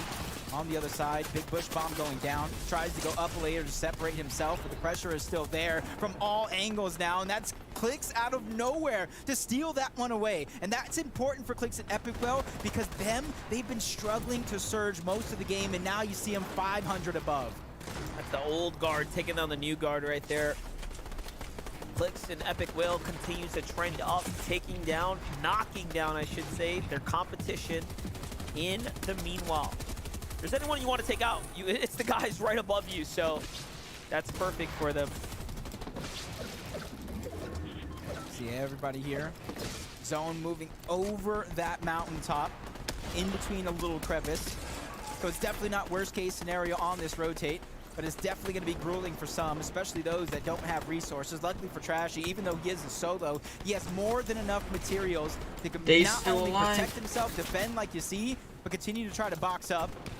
Almost becomes the focus of the lobby. That's definitely Tahi. Apparently right now it's top 6 right now. Quickly rotates on out. Doesn't feel safety in that position, but I don't think as a solo you can feel safe in any spot on the map now. It's also the experience too. He's got so much experience in endgames. I would say it's arguably easier for him right now to make these decisions by himself right now and just rat his way through. I don't know if they won. Especially not having to worry about finding any additional damage just yet. For Bacon, the same can be said here. He's got all of the additional experience in his ear here to support him through this moment. Zone's gonna pull far. 3 slurp juices to work with. Effectively, Bacon. four Bacon lifetimes can worth take of HP some here to though, just not chill too out. much. He does not have to Their rush stay. at all, really. Oh my Yeah, gosh. and typically, you know, I think rotating and moving faster is going to be the name of the game, but since he doesn't have a lot of materials with those slurp juices, I think it might be the play for him to try to stagger himself back. Blake and Macwood have a much different scenario for them. They already have the high ground, so they can stagger themselves back, let the teams in front of them build, and hold on to their high ground. Right now, you see them looking around the distance, trying to figure out what teams are going to be their threats, There's what Blake teams and are looking Macwood. like they're going to try to take height, and that's the ones they need to focus. But this is what I want to see from a height. player like Macwood. He absolutely has 92 been here above. before. There was a point in For time in the clicks, past we nothing. passed over it, and Macwood was basically guaranteed for a victory, and you knew it The game after game 20 because he second. was that good on high ground. But we jump in with Clicks and Epic Whale, a team that's already picked up a win. This Top is a 30. completely different scenario for them as they're in the low ground here, looking to rack up points right now. The more they earn, the closer they are to the global championship here and now. The zone is doing so much damage. Batch is by himself too, close to the top 15. Close those eyes. Oh, I As sure Cam enough they look. took out just Why did I moments ago. look? That leaves Fatch as a solo. He's Why still did- trying to hold oh my on God. to their bubble Why did I spot and even look? rise higher, which each duo falls. That makes it a much greater chance in that final game. Shot going through. Bro, Peter Brown has so many Contestation going points. above. Fatch making the right play to not continue this fight. He doesn't have the materials to hold if he becomes a target, but Clicks goes down. The fight for the high ground is there. Epicwell takes down Blake, but now it's 2 solos up at the top, and Epicwell gets dropped into the zone and taken out. Yep, Fashy, he's gonna fall. Peter Bot 70 falls to the hands of 70 Chris med. actually, and Macwood does end up catching Epic Whale, but I don't think it was enough for him to stay alive as Peter Bot finishes that one up as well. And all of a sudden now, Wait, does he Fast stay is alive left longer? to dine to feast on Nah, the loot of he's Macwood dead and by Epic zone. Whale, and it is enough to buy him a couple of more moments on high ground. It's Peter Bot and Vila, the absolute disruptors. Fatch falls there in There's top stay. 5, but Peter Bot and Vila are just showing that they do not need to be in this lobby at all. Yeah, I think Fatch even scraped together another placement point as a solo. This late in the game, those points are worth more. Daze now a solo. There's so many players down all around him, but there's no HP, there's no heals, and he runs into a brick wall. Meanwhile, while all this action is going down on the low ground, Peterbot and Byla again build themselves a monument of the sky. They have full control over the game. While the battle's going down, Byla's finally going to fall. They're ready to take over. Only 2 teams left, We and won it's the game. polarized as a solo toward the We win backside it. of a zone. Peterbot doesn't want to give him a chance to enter in and try to take the game as they storm through and win their second victory royale back to back. And what's crazy about that too is they're just showing no mercy at this point in time. Like they could just be, you know, as generous as they would like to be, but no, it's almost like they're gearing up, they're tuning up for the global championship at this point in time because clearly they will be paired up with one another. So they'll have to start figuring out flight details soon because the way they're tearing up this lobby right now, I don't think we expected to put them as a pick for NA as one of the teams that are perform up Dude, towards the the top. They're point showing us difference, they that's- have clearly what it takes That's to be a almost cut a above the rest. 300 Yeah, point. you saw a ton of players enter into our top Bro, 10. what am I Even have watching? Bats try to clutch up and pick up even more What am placement I points, getting himself watching? into that top 6, maybe even top 5. Our bubble teams are hungry to try to secure their spots. And what's crazy too, 11 eliminations. They are just engulfing all of the points up and burning them right at the top of the totem pole here. So everyone down at the bottom will have to continue to work their way up, Jacob. Dude, Yep, how and are they? this is it. Game 5 is done. It's over How are with. they And with one more game to go, let's take a look at the leaderboard and see what these teams need to do. Nah, bro, don't look at the leaderboard. Peterbot, Byla, they do it again. A victory royale. Don't Last look at time the 6 leaderboard, eliminations, bro. now Don't over look to at the 11. leaderboard. This has been a victory lap. So I know at this point these guys have That qualified. has They're to be going to the global championships in the lower bracket, right? It's most points mathematically ever. impossible for them They're to almost fall at out. 500 But what I points, want to talk about is what Monster mentioned. and it's These 5. guys are They now have one taking more away game. They're about to points be at from like everyone else 550 in the hopefully. lobby. And actually, we had a light discussion on this before we went into this game. But this is actually a really big deal for the whole lobby, isn't it, Vivid? Oh, it They're really, getting really is. I mean, first. They they're not can't only get- taking away they placement can't get points over in 200 regards to points the in one victory game. They route, would have to they're get taking like away 20 kills elimination points and and the a lot win, of them just whilst to they are win doing it. it. But then they're also getting the Rift Island pretty consistently Second is as not well. doing it, Not to bro. mention their POI is pretty much granting them the vault. Who's one. Like, second? they're just They're getting so not many getting it. points There's that no pretty much like chance. don't even Like, matter anymore for them. It's just that's all just- about like denying the that's rest of the teams, which is why I outrageous. mean we talked about it before. That 8th place That's threshold not even is like hardly fair, moving because so bro. many points are just getting thrown at first place. And the cool Oh thing is, if my you're one of the goodness. teams that isn't necessarily in that qualification spot going into this last game, you have a really good shot. There is a ton of teams that could just have one good game here and qualify to the global championships if you've done enough to keep yourself in contention. I mean, I'm looking at the leaderboard, even like top 20 really have a really good shot to be able to make it, and oh man, it's gonna be close. All right, here we go. We got one game left to go here in the last chance major. If you're just tuning in, guess what? Peterbot, Byla, they're good. They're going to global championships in the lower bracket. They've got nothing else to worry about. For everyone else, we are fighting to be within that top 8 threshold. Anyone outside of that is done. Right now, Pamsto and Fatch, they've once again found themselves up in that top 8. Wait, that was- this is a really big deal, this and is there this is a one right 16-point here. lead. It's a lead, but Viv, they can't It's make a this mistake one going right into this there. next game. Yeah, their day has been Yeah, so 13th, like third, easy, first. right? They've been like in the top 8, and then they had a bad game. They and just kinda fell out of auto-updated And they had it 'cause another no one good can game where they take got the 5th lead. place in 6th elimination, and then they had a 42nd with 2 eliminations and fell out of it. Now they just had that 6th place, 1 elimination, and boom, they're back in it again. But because of those 2 like iffy games that they had, we can see them. They're right on The that threshold. So question I mean, is, it's time they to don't clutch up. get It any. comes down to They game don't number get 6. money out of it. Definitely does. And They don't get just money out of taking a it. look at what we saw from That's that one leaderboard, thing. there was 2 This teams is that just jumped to up go over 10 to spots from that last game. Agented and Polarized, The and then also invitationals. Day And they've already his qualified duo, for sorry. it. They're not. Those 2 just They don't need dominated. to play Redux, another that's game. it. Those They're 2 getting just had first. a dominant game. That's why they exactly what I mean. auto-updated it There's like anyways, so 'cause much room for these players to move. There's within no way this, anyone let's can call it overlap 4 to them. 20 spot.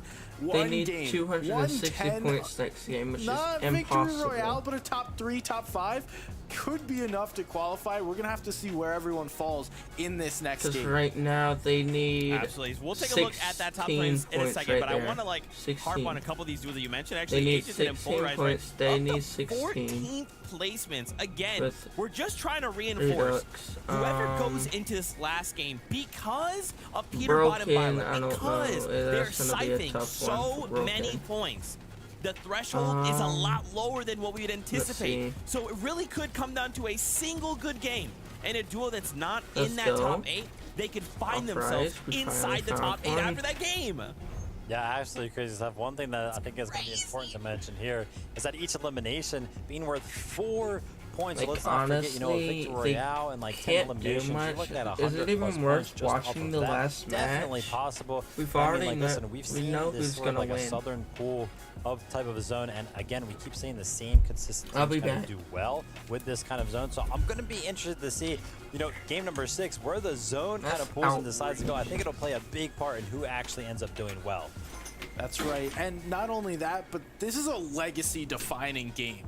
The teams that are able to put their stamp on this last chance major, they define their legacy about who they are and what they're about. Going to the global championship is no small feat, and being able to accomplish that is something that will be remembered for a long time.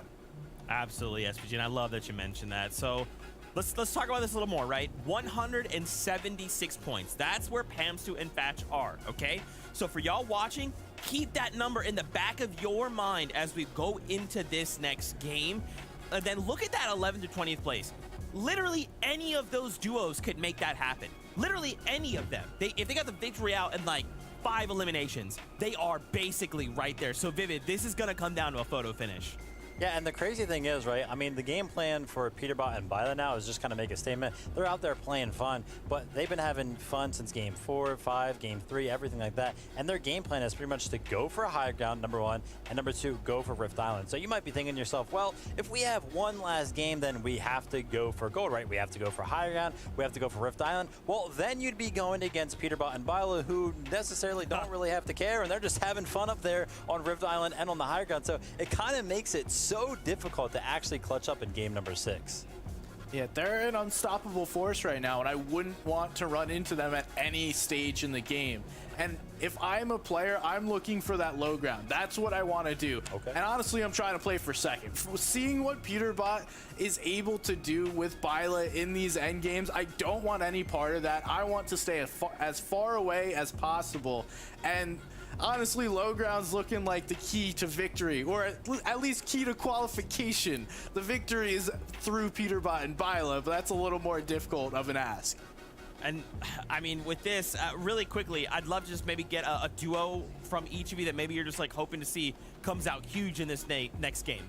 I mean, I obviously want to see Pamstu and Fast kind of hold on. Also, Clarity and Trashy. It would be great to see them clutch up. Such a rough rotate for them to make that game with Storm Surge. Hopefully they figured out for game number 6. For me, it's got to be D-Roller and NPen. They're sitting in 21st going into this game. They need a victory royale plus 10 elims. Normally, when you ask for that, it's over. But hey, I believe.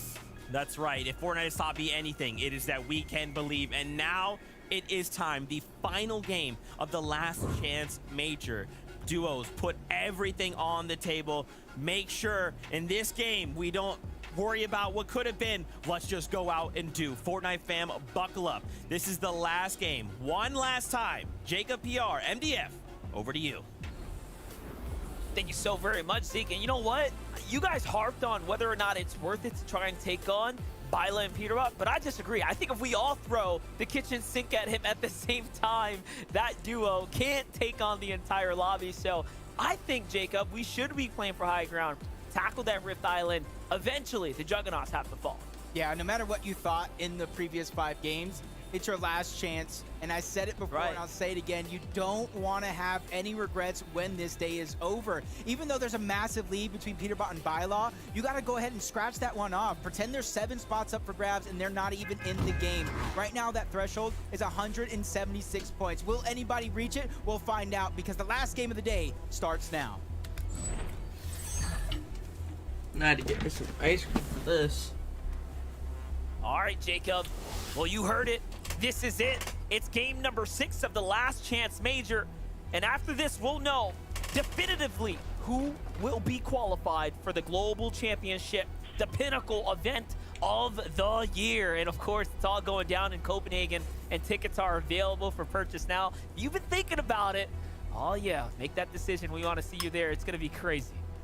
Definitely going to be something that you don't want to forget. And I already see the map right there. Before we even see any players dropping, somebody got knocked out of the sky. So already players are taking this opportunity to try to get that top 8 placement, and they're trying to run with it. Bully and Shadow, they got their split drop. There's not too much loot over here where they currently land. So their loot path is going to be so impactful. And you got to watch out because game 6, a lot of teams switch up their drops. They switch up their game plan. So it's going to be up to them to figure out where they're going to get the rest of their loot from and if anybody's going to contest it.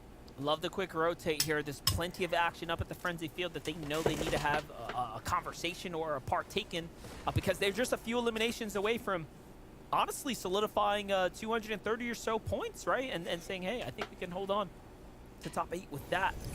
So we'll see what ends up coming about from it. You see just next door, it's Chip and Tabnate there too, so it's not like they're the only team on that conversational threshold. But jumping on over to Chicken and Slicks here at the Naughty Nets, one of the few places the zone has actually ended on. Terrible, you can see man. that it's just all back and forth there. But Jacob, let's tune in with Pamstone and Thatch. Last game they got snuck up on. Do you think they're going to make adjustments here? I feel like they are. They're a team that literally has to adapt, and And this isn't the can easiest adapt on the fly. turn Only worry to is their play split at drop. all. That's the thing that's only concerning because it's how they tend to get picked off if they do get picked off. It's when they're separated from one another. I always talk about the strength in numbers, and all it does take is 1 second of separation from your duo for another team to notice it, and they're going to go ahead and try to attack. Now tuning with Polarized and his duo. So far, so good. That last second place performance, top 3 for them, was all they needed to bump them way back on into the conversation here. And they do have the very much powerful racetrack to themselves. Meanwhile, Quanti and TK have basically been earning it back in sweat and slurp juices here at the Slappy Shores, fighting their way through any team here and north on this coastal region. And it really has been a very impressive performance from Quanti and TK because they haven't really been an endgame team. They've been like all the entertainment and early and mid game, but clearly it's been enough to keep it top 6. Yeah, and it's been the strategy over and over and over. They don't fight the team south of Slappy Shores. They move towards the north side of the map, towards those split drops where they know those players are already starting these early game fights, and that's how they're trying to get their surge. From one side to the other, though, Naughty Nets, Slick's going to land a good shot, but he takes one himself, being backed down all the way to low ground. Tokyo's trying to make up for it, but he gets dropped. It's all up to Prism to try to make this happen in our final game. Did land just a little bit of a shot before trying to disengage towards the north. He has plenty of shields to work with, but I don't think Chicken and Slick want to let this elimination slip through their fingers. Yeah, they're finally looking for their moment here to find themselves a nice big elimination. It's been a rough day for the duo here, but ultimately, you can still close out strong. Try your best. Should the team slow it down into 2v1.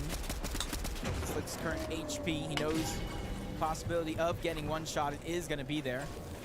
They're going to capture that POI, give themselves a little bit more loot to work with. They're going to know exactly where Prism was at. He's spotted out for a couple of seconds. Chicken, Slick, they're using those seconds to try to go ahead and land some shots at the high ground. Prism is doing a fantastic job fighting back between these two players. It's just going to continue to pace out like we talked about here. They have all the time on the zone to work with. Prism looks for an opportunity, finds a big one, but gets punished in the process as well. Slick finds another tag there. That's going to surely give him the advantage. A much needed reset for him. He gets 1 mini. That's enough to make him feel confident with the fall damage. Z runs out of material. Now that was an uncalculated risk there that he didn't see coming, but luckily things do end up closing out. Got me holding my chest after that one, seeing him fall all the way down. I thought it was going to be Kinda Raps and it was surprised end he up in a didn't try to 1v1 run. situation. Luckily for What him, it happened? doesn't. What happened? The vault What? going on over. What's up? Clicks and Epic Well have already separated themselves to 2 different locations. Try to give themselves an opportunity to get even more surge underneath their belt. You can see the vault is going to be over towards Mega City this time around. Got to imagine it's Jeff and Bacon who are trying to be the first ones there, get 3 points, but more importantly, it's the loot. Pump. What's the request? What request? Users on the other side, lost accept. I'd imagine that's where the elimination comes from. He gets the box. The first shot's going to be landed, and Pump as a solo, keeping the dream alive.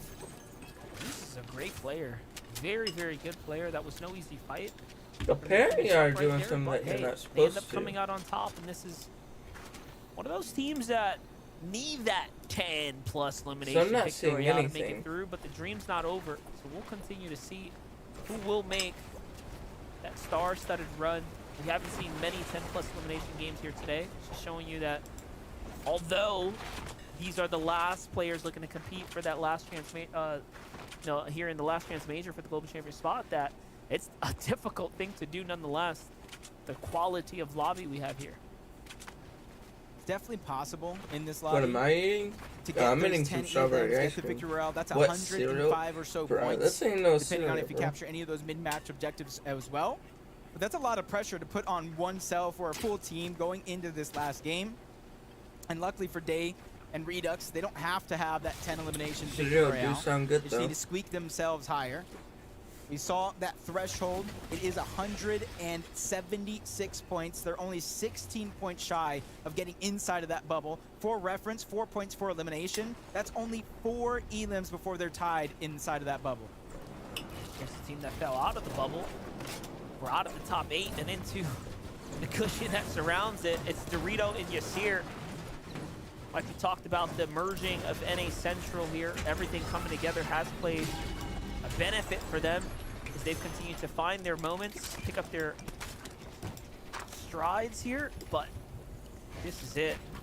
The last chance literally is right now as we're in game 6. And if you notice, they captured that POI, right? That team right above them were trying to sneak and close in on the distance very, very quietly. But because they captured that POI, their positions were given up.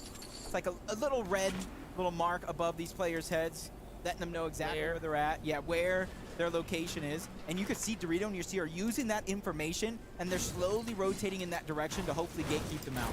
Yeah, they're trying to cut them off right there. See what kind of opener they can catch on them. That'll be the difference. TK and Quality on the other side. From the north side of Slappy have soldiered their way through to the south here now, trying to get their medal reserves up. And instead of sticking around, they're going to get going now. They see the zones right in front of them, but I'm more concerned about the fact that they haven't fought just yet. At least not that we can tell. Hard to tell. I mean, they're halfway through material. For all we know, they did get into somewhat of a skirmish, but all in all, we've seen them have much more eliminations usually this early, so this could be a Storm Surge game that ends up becoming an issue for them. Cardi and Patek on the other side. On the outskirts here, working their way past Mega City. A lot of players going to have to rotate in this direction. And that's why you see some still positioned on those buildings in Mega City. For them, they believe it's easy surge to try to get on these rotating players. A little bit of a miss with the Mammoth. That would have been huge for Cardi and Paytech, especially if it was a headshot. Try to take down Bluzro. Now immediately turns the focus back onto Cardi. Neither player really landing shots, so it's no loss for either one of them. For Clicks and Epic, though, 209 Gotta hop off points. after this. They did a good job of getting themselves inside of the bubble, because that was a discussion we were talking about. But I'm going to throw it on over to Kelly to give us more of what Epic Well and Clicks' game plan is. Thank you so much, Jacob. Obviously, we already know Peter Bot and Byler are doing a good job, but let's talk about a team that hasn't just made it yet, Clicks and Epic Whale. Despite having 11 eliminations, which is the second lowest out of our top 10, 7 of their eliminations have come against teams in our top 10 position. So arguably having the best quality of eliminations we've seen so far. Great job Oh, for so them good. to set themselves up right. That's what a lot of people watching, fans of That Clicks, fans of strawberry Epic gel Well, and kind the of ice hoping cream to as see. well as the chunks. But next time we tune into them, I just want to see where they're faring on Storm Surge, even though they have a prolific last couple of days leading up until this Gotta point. hop off Their tonight. I overall got something to problem do. through this At FNCS 1 Major tomorrow, 3 so up I until need some now, rest. landing towards Mega City is Storm Surge. They haven't been able to get that plan down packed Probably yet. after that, I Interesting might to see try how to hit the gym again. Yeah, there's a lot going down though. Blake and Mac would actually end up getting into a fight against Vert, and take a look at how Blake ends up dropping Vert here, going back and forth and actually securing the eliminations here. This is a massive, massive set of eliminations for this team. Macwood and Blake, after game 5, had jumped up 11 positions to put themselves in the top 15, and now they're fighting their way closer and closer to the top 8. Let's not forget, we had that early interview with Blake at the top of the show. He explained to us that they felt extremely confident coming into the game because they know that they have what it takes as one of the more veteran, accomplished duos here in the lobby. With that being said, you can see it has not been easy by any means for them. Yeah, Macwood alone has the 4th most grand finals appearances for any other player in NA with 15 total. So this will be huge for him if he does not make I it. can't hear Kind anything. of ending a little bit of a streak that he does have going on, but it just goes to show that experience, even though it's good to have in a lobby like this, it doesn't mean everything. You have to be playing well over a course of 6 games, even if you do leave it to that last and final game. Join my God Discord and community. Chris rotate So you can on get around for them, notifications off of that. 142 I points. They're have. about 30 points shy of that bubble as it I'll stands probably now be without any posting placement points sticking in. polls too. So for them, they're going to be which looking to I'm have a still big updating placement it game, and everything maybe sprinkle in a because few one of my others. friends gave it to me. Unfortunately, NPen and D There's roller some there stuff fall in missing the to feed it. as well. So the So I'm run still is over, updating it, my dear but friend SBG. it shouldn't The team take you were long. rooting for, unfortunately, could not make it here at the last chance major. Every elim we see in the feed starting to light up, every duel that gets crossed out. I mean, those are the upsets. Yeah, and you can see a lot of players falling quick, including Byla on the feed getting knocked.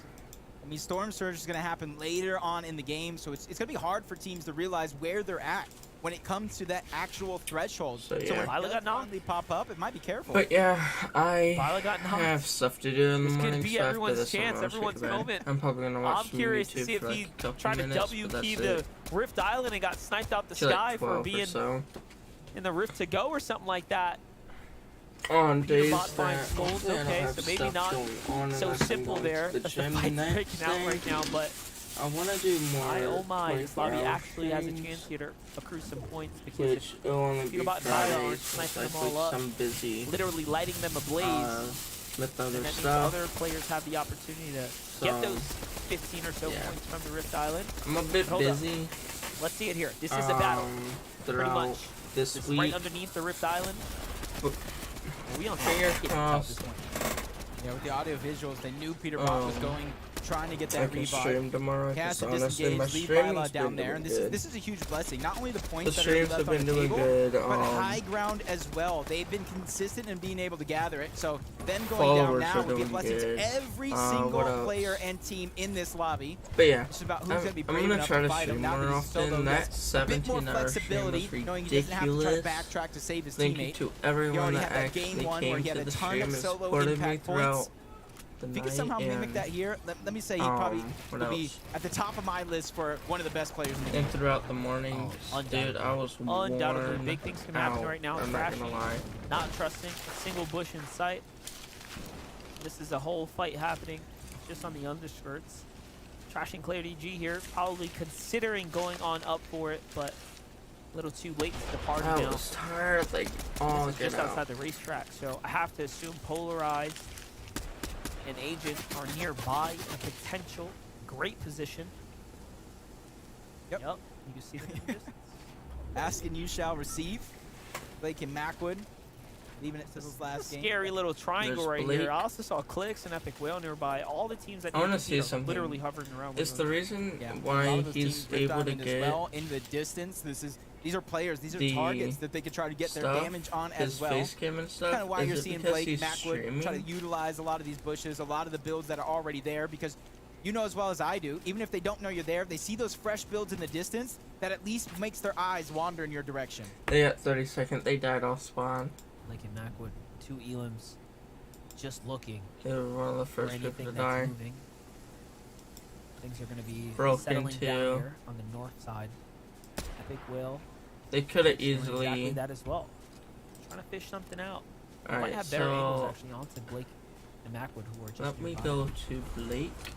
I feel like this was one of their biggest adjustments as well, moving from Mega City on over What's to this this? racetrack I hill. know he has We've Twitch. seen them do it against I know he streams on Twitch. players in our grand finals as well, trying to mimic that, especially with how polarized Wait, I'm not Agent sure to there, to try to Blake. take it from them as Skulls and Dash finally finished the job.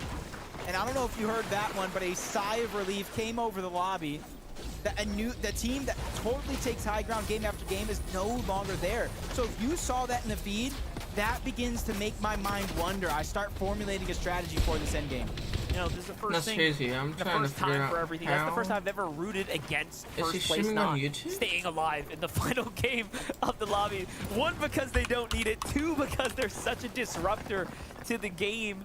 And I would love for more points to go to the remainder of the players that actually need it.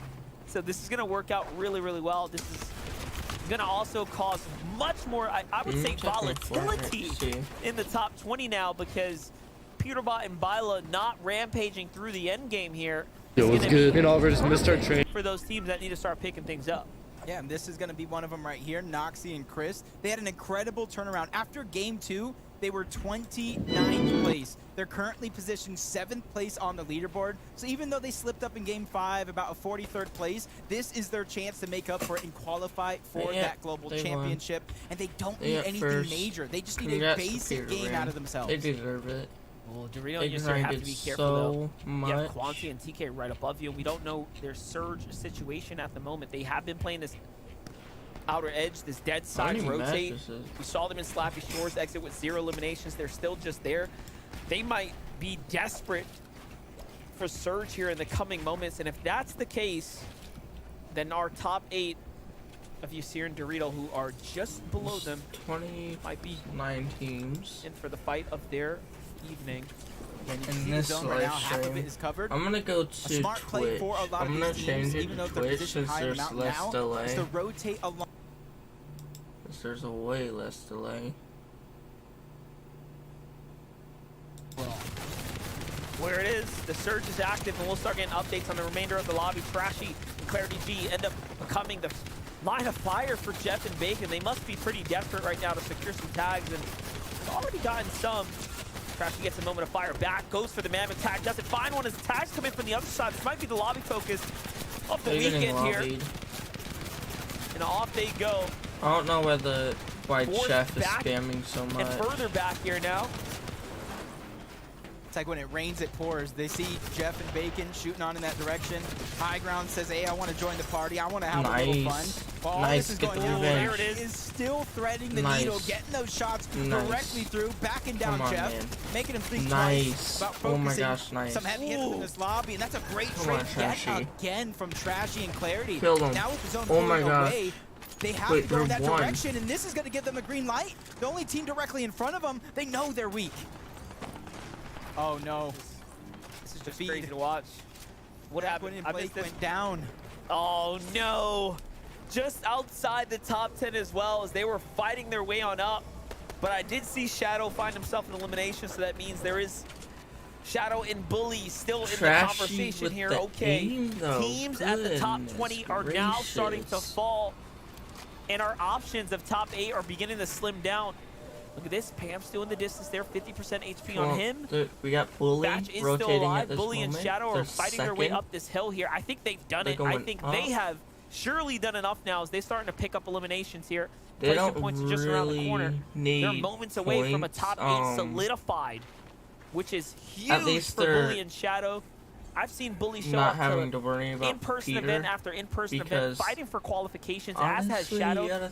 Shadow, when he was competing at the as young as 13, by the way. Is still at PAX. Yeah, literally I had no idea. did it was so incredible. well. Got 2 wins out of 6 to show games. That a lot of these players for have been around for a little bit, which getting their chance to makes shine them 56 above the damage threshold, which isn't much for Bully and Shadow, but it's enough for them to continue their rotation while every battle's going down around the map. Not only that, they're going to Denmark Epic Well needs to figure out a way to hold on here.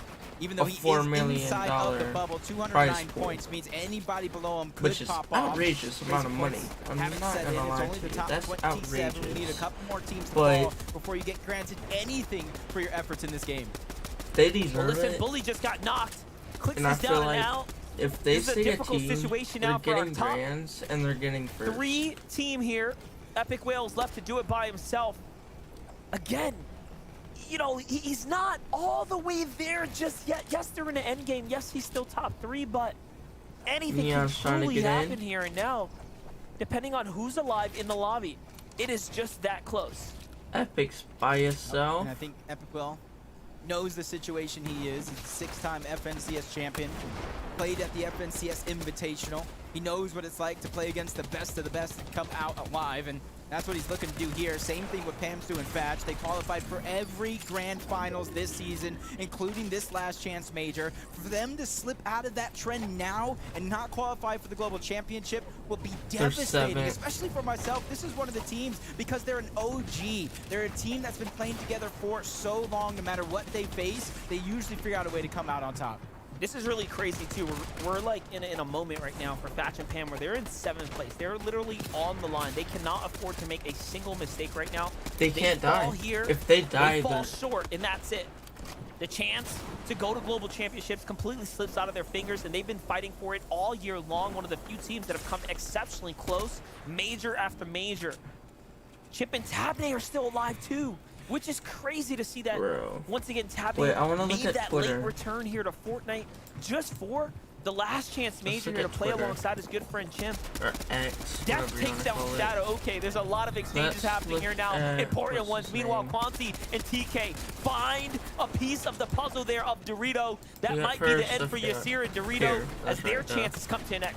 Yeah, it's great to see Quanti and TK performing so well, because we question it. Without their early game eliminations, without that early game surge, how will they fare going into the late game? Well, they've performed well above even their own standards so far, but they realize the job is not done just yet. There's still more to go before they hit the finish line. Epicwell bouncing, tossing, turning all around, trying to escape what could be the elimination, and he's still trying to survive. 263 points. Every placement here, Monster, means he's that much closer to the global championship. And just a single material below the surge. Zone is already moving.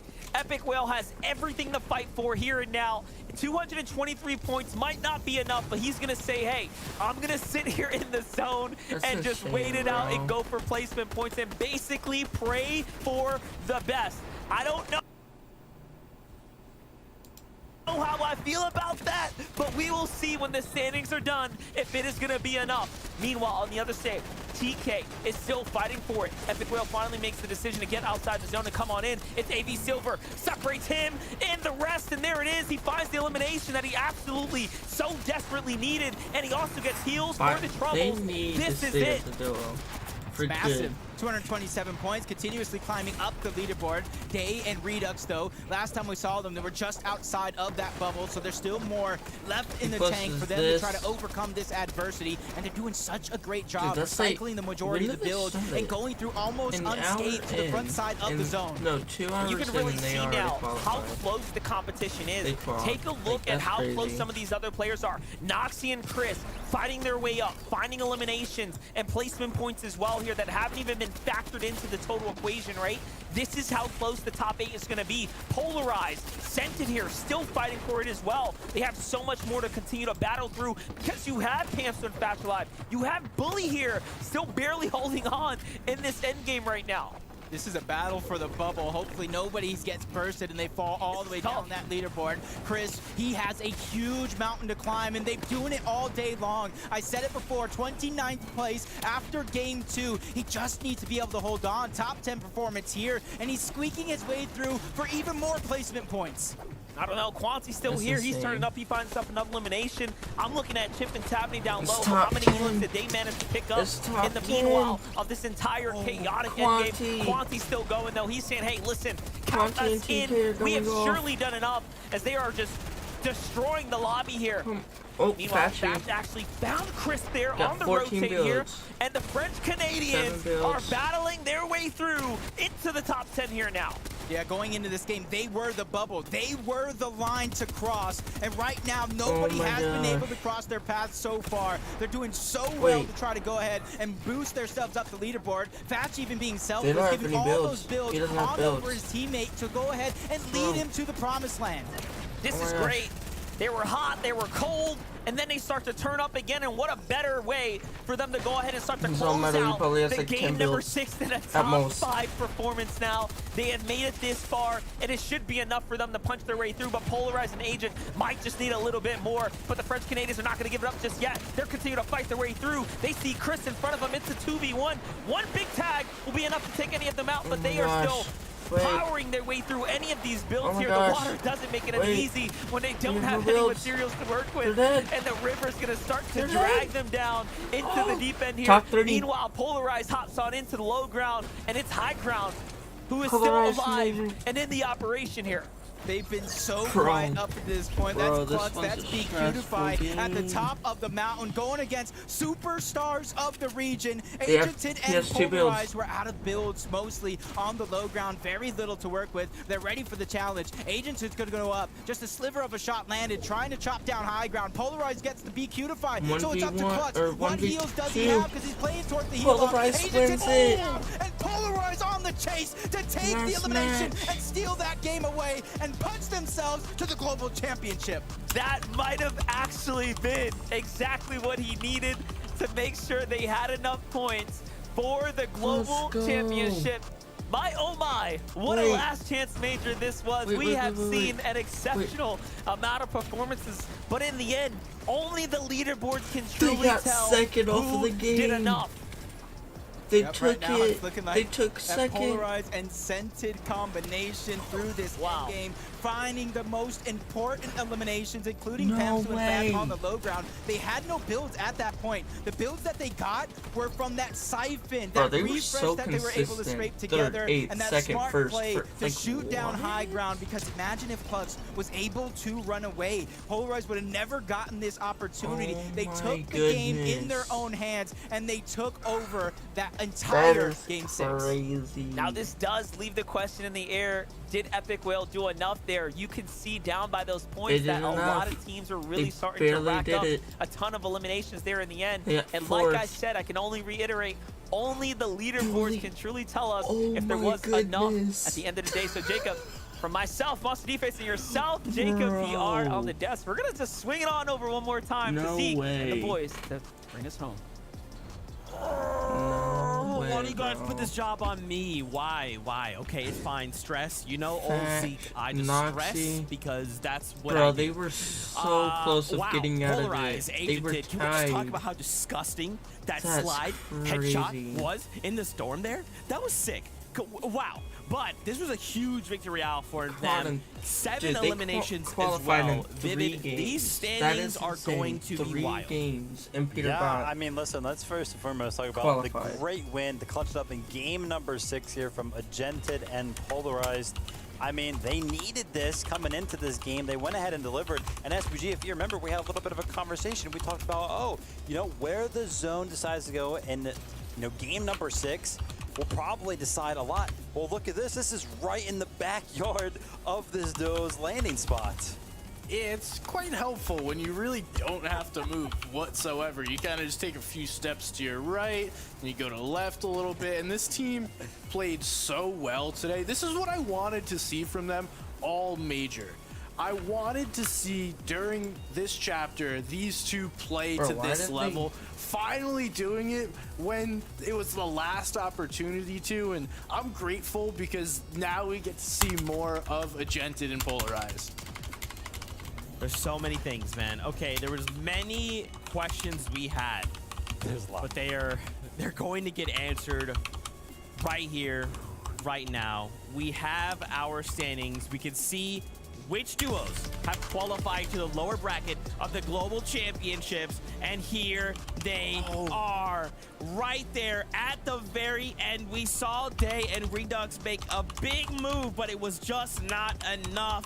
And look at the names from top to bottom. Some to point out, obviously, Peter Bila. Massive congratulations. Agent and Polarized moving up. But look at some of these other names. Clicks and Epic They Whale gotta have a going 2 through. Joe. Hamstu and Fatch, Bully and Shadow all going through. They got so close. Oh my gosh, and look at this. SPG, your wishes, they have been granted. Pamstu and Fats clutch up in game number 6. I feel like throughout the entire day, they were just toying with us, playing around that 8th place area. Peter Bot is Finally so did good. it. And I mean, listen, Oh shout my out to Agent, goodness. because with Agent sent it up there in 2nd place, Agent Fatch coming in clutch as well. They're going 6 That's out of 6 crazy. in terms of representation towards global, so that is big I news don't for know them. how they did for me, that. though, That's Clicks and Epic insane. Well, that is awesome.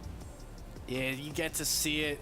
and Epic Whale putting the team on his back though in this last game. That means they're going Being to like, all right, dude, Clicks, I got you. I've been here before. I'm not afraid of this Let's look at moment. Twitter. Taking over when it needs to be had. And from Clicks. what a I want to look nothing at Clicks. crazy, right? He didn't do anything absurd, but at the same time, he played it so fundamentally sound. Played every single last white heal that he had in order to maximize that placement, and that's why we're seeing them up here. And I mean, look at Bully and Shadow. They're a team that were in the top 3, now fell down to 8 in that last game. It was absolutely wild. How fierce That's crazy. this competition was, coming down to the wire. Think about all the times as well we saw Pamps and Fatch. They're only on 2 elims. They had to make the placement matter. Like you said, Epic was by himself.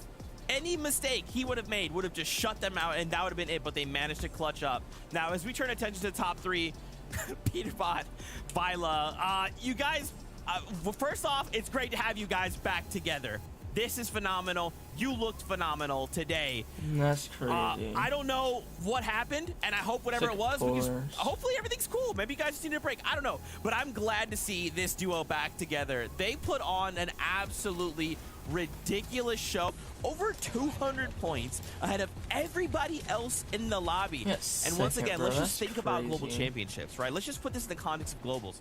If They're they were to going have a insane similar on performance, Twitter right just now. imagine how that would affect everybody else. We saw what a duo so dominant Oh, on the they high had a ground coach, can too? do, and how that literally goes and impacts every single duo on the standings, Vivid, siphoning away those points. I want to see that transferred to globals. Yeah, I mean, they just called chaos within every single game today amongst the leaderboard throughout the entirety of the 6 games. But I just want to point out, you know, it is undeniable that Peterbot is one of the best mechanical players in the world, for He's sure. nuts. But this actually is very, very interesting. Peterbot and Vila both had 19 elimination each, which of course tied them both on the same duo, by the way, for most Let's see individual this. eliminations. No, So, nothing. I mean, shout out to Vila for keeping up with the mechanical genius that Peterbot is. Well, and I'm just so happy to see them meet the expectations that were set First from place, them. last They've been chance so good. finals. They've shown it at times, and then coming into this last chance major, proving to everyone we are this good. Now they have another step to climb. It's going to be the lower bracket in global championships, Right. Yup. but they've done that hard work. Absolutely. I'd love to talk about Death and Tahi here on the day. 2nd place overall.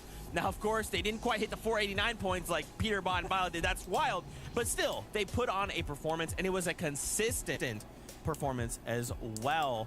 I'm sorry, I misspoke. It's agented. But yeah, still, overall, they put on a more consistent performance, which I feel like is more in line with kind of what we're used to seeing in Fortnite. Not dominant 200-point leads, you know? Yeah, of course, Agenta there pulling out the 2nd place, and it's really, really funny, right? Because 2nd place is kind of like home to him in some regards. But yeah, of course, we saw the low round come out of this duo in all of the games where they did do good. I think it was the 2nd game of the day, and then the 5th and the 6th game on the day. So really, the 2nd place that they got in the 5th game with 7 eliminations, and then backed up by the 1st place with 7 eliminations in the 6th game. Really, they clutched it up when it really mattered in the end. I gotta say though, shout out to them playing so well when the zones, you know, actually came to them, right? Because we talked about it a lot. In a no mobility meta, sometimes it can be hard when these zones actually pull towards your POI, because Storm Surge can be a really hard thing to actually tackle. But I think the experience that Scented has in these types of situations ended up being no problem for this duo. Yeah, they proved they are that kind of duo that will be playing at the Global Championship. And again, this is one of those moments where you question, okay, is Agenti going to show up and be the player that we know he's going to be and capable of being? The answer is yes, like emphatically yes after this performance. Now I'm interested to see how they're able to do this going into Globals. And right behind them in 3rd was Death and Tahi, like you mentioned, Zeke. These two, very quiet. I feel like we didn't talk about them a ton, but played so well, had several solo clutches by Death. And again, another team, if we just look at this entire leaderboard, it's all like the who's who of Fortnite. Tons of old names and also some newer names of Noxy and Crisp. Shout out to those guys for breaking into that top 8 and now having a moment where they can now prove themselves to the world. Absolutely, man. And what better way to show that than right here, right now? Of course, the job's not done. Like we've been talking about, they still will have to fight through the lower bracket, but they still made it to Global Championships. And that is another stepping stone, right? All they need to do is do this same thing again, and then we could see them competing in that upper bracket. Tahi here, Death, a big congratulations to the duo, and I can't wait to see how they continue to evolve and grow and refine as we lead into Globals. And as you can see here, I mean, we kept talking about how there are so many duos who have so many FNCS finals appearances. Tahi with 9, right? That just means that he has come into the scene a little bit later. And the fact that he's able to still place up there and make it to these types of events just speaks volumes to how good he really is. Yeah, and shout out to Death, because Tahi was thinking about quitting or taking a break for a little bit, and somehow he gets his boy Tahi out of retirement, or quote-unquote retirement, and they're able to qualify for the biggest tournament of the year. So that is a massive achievement by these two. Well, guess what, SPG? We can ask him that question ourselves, because guess what? We have Death standing by for an interview. Death, what is up, man? First off, I'm so happy to see the big smile. Massive congratulations, man. You've qualified to Globals. Yes, sir. Yes, sir. It is so good to see, man. So talk me through this, man. Let's start baseline. Talk me through the emotions. How does it feel to know you are going to Global Championships? Dude, it's crazy because, like, we didn't make grands because of, like, you know, some stuff that happened, misplays, whatever. Now we're here and we actually made it through. Now we get to go to Copenhagen, so feeling good. You know, very excited. Got to grind more so we can get top 25 and probably even win Copenhagen. Absolutely. Go ahead, Vivid. Yeah, I was just wondering, like, how are those 6 games feeling for you guys, right? Did you guys kind of feel like you had to solidify going into the end of things, halfway through, were you feeling confident? How was that feeling? We got second first game, and then we died at Surge next game, second game, because me, like, I just did a bad IGL rotate, and then from there I just knew, like, we were locked in, because, like, it was just that mega city zone that was, like, messing us up, and I got it on lock, and from there I just knew we were qualifying no matter what. And your duo mate Tahi said he was quitting or taking a break, and he comes out of retirement, plays with you, and you guys qualify for now the largest tournament in several years. Was that you? Did you bring him out of retirement? Like, what happened there?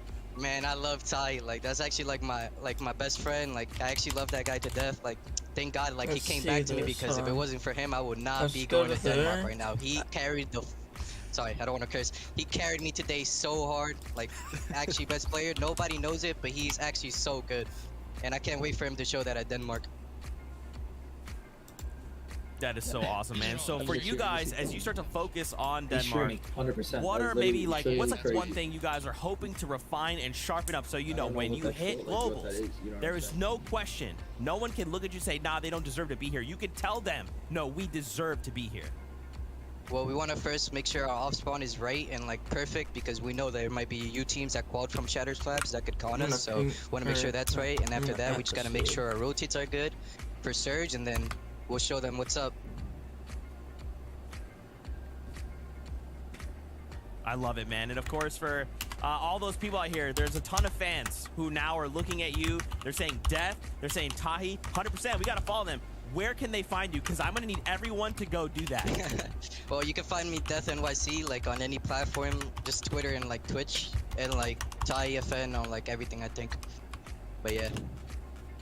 That's awesome, man. Well, once again, just a huge congratulations. We can't wait to see you in Copenhagen. We can't wait to see how you and Tahi bring everything you've got into Global Championships. Yes, sir. Thank you for having me. Of course, brother, of course. Ooh. A big congratulations to the duo, Death and Tahi, who ended the day on top 3.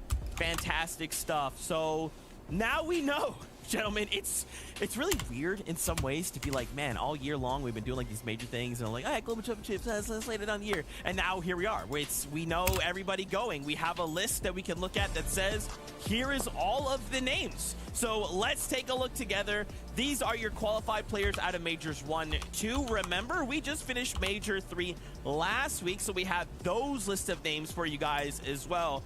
But most importantly, we have the 25 duos going to Global Championship in the lower bracket. Here is the list of every name from all of the regions respectively, and take a look at some of these names, Vivid. Globals is going to be absolutely insane. I mean, listen, EU had a crazy performance, right? We get to see Hen, we get to see Vidil and Mr. Savage, Vortex, Belusi, awesome stuff there, and NA did not disappoint either. We got Peterbot and Viola reuniting. The storyline there is crazy. We'll get to see Agented returning to the in-person event alongside a new duo this time in Polarize, and of course, Clicks fans Rise. Epic Whale also returning to the big stage. I am excited for Globals. I'm right there with you, Vivid. I mean, this is arguably the greatest Fortnite lobbies we're ever going to see, or at least at this moment. Hopefully in the future they only get better, but as a Fortnite nerd myself, you just love to see all these players, all the hard work, and now the success that they've had is going to pay off, and they get to compete at the biggest stage. What's wild, boys, is we have to hold down NA. We got to say, look, is NA the best region? Yes. Oh, and we just got to hope that we can beat EU. That as I is can hear insane, Redmond dude. laughing They at me deserve from it. EU as we speak. But listen, For them to that be is playing pretty that much well it. We now and know the full list. qualifying If you want to go to in Globals, 3 tickets are games still is available. Check this out. one of the craziest things ever. This is the Global Championship. The best players in the world all battling it out. I want to go so bad. Insane I just don't matches have already passport. today. I would love to go. These are the moments that make these players championship material. One chance to make it happen, and they take it by force. It is going to be absolutely insane.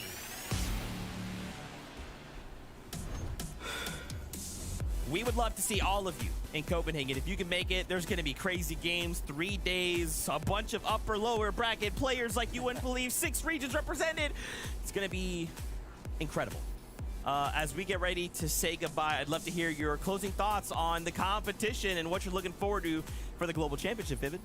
I mean, straight up, LCM was a new addition to the FNCS format this year. I feel like it delivered so much. I feel like we've got a bunch of teams who deserve to show what they are capable of at Globals. And I mean, just speaking about Globals in general, Invitational was one of the most fun events I have ever been at. Was the first one I was able to be an analyst at, and I am looking forward to having a similar experience towards Globals because I can only imagine that it'll be even better.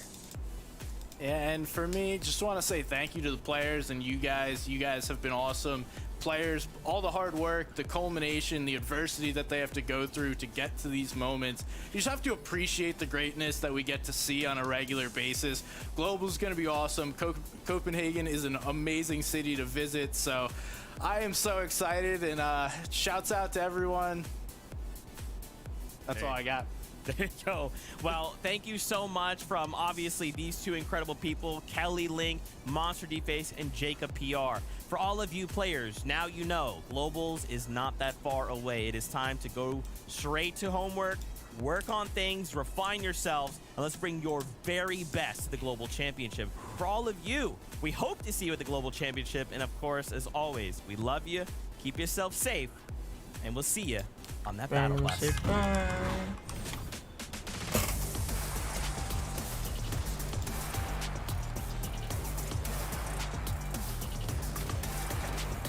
Alrighty, well that's it for that one. Holy dude. That's insane. That is insane, dude. I don't think I've ever seen anything that, like, what is this? Bro, I still cannot with the point difference. That's 210 point difference. Like, what? No. My math is it wrong? Wait. I think my math is wrong. Hold up.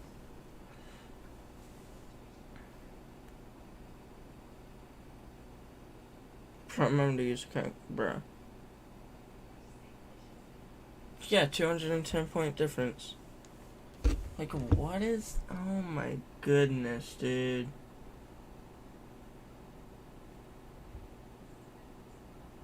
They deserve it, bro. They honestly deserve it. Like, I'm speechless. They played so well.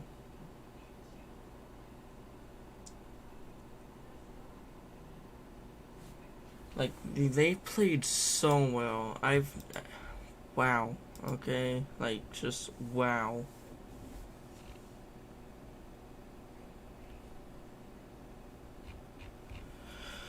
Oh my goodness. Alright, well, I gotta head to bed.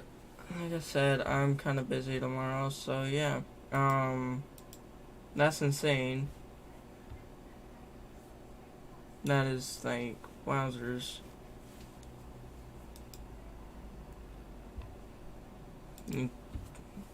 Scented got it.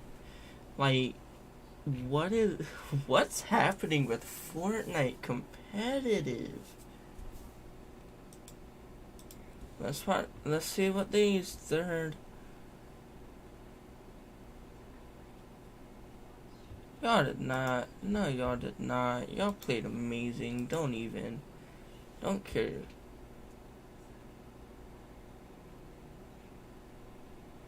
Bro, don't even, bro. Y'all did not do bad. There's no way you said y'all played bad, bro. Like, what? Like, what? Do you mean y'all played bad, bro? I was so confused on people.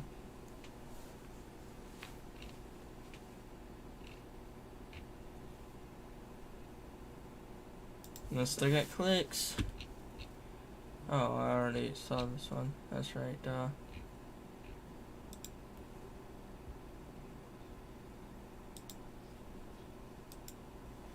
$30,000.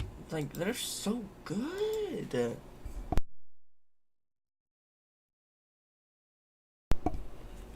Well, that's it for this one. I'm going to sleep. I hope y'all have a great rest of y'all's night. And yeah, tomorrow I will be streaming. Not the longest stream though, because honestly I've been streaming my butt off all week. And I need somewhat of a break. Not too big of a break, but yeah. I'm getting off. Y'all have a great night. And yeah, peace. Make sure y'all follow. Y'all have an amazing night. And go subscribe to my YouTube. Comment down below what y'all. Go to my latest video. Comment down below what y'all think of Last Chance. Because that was insane. Alright, peace.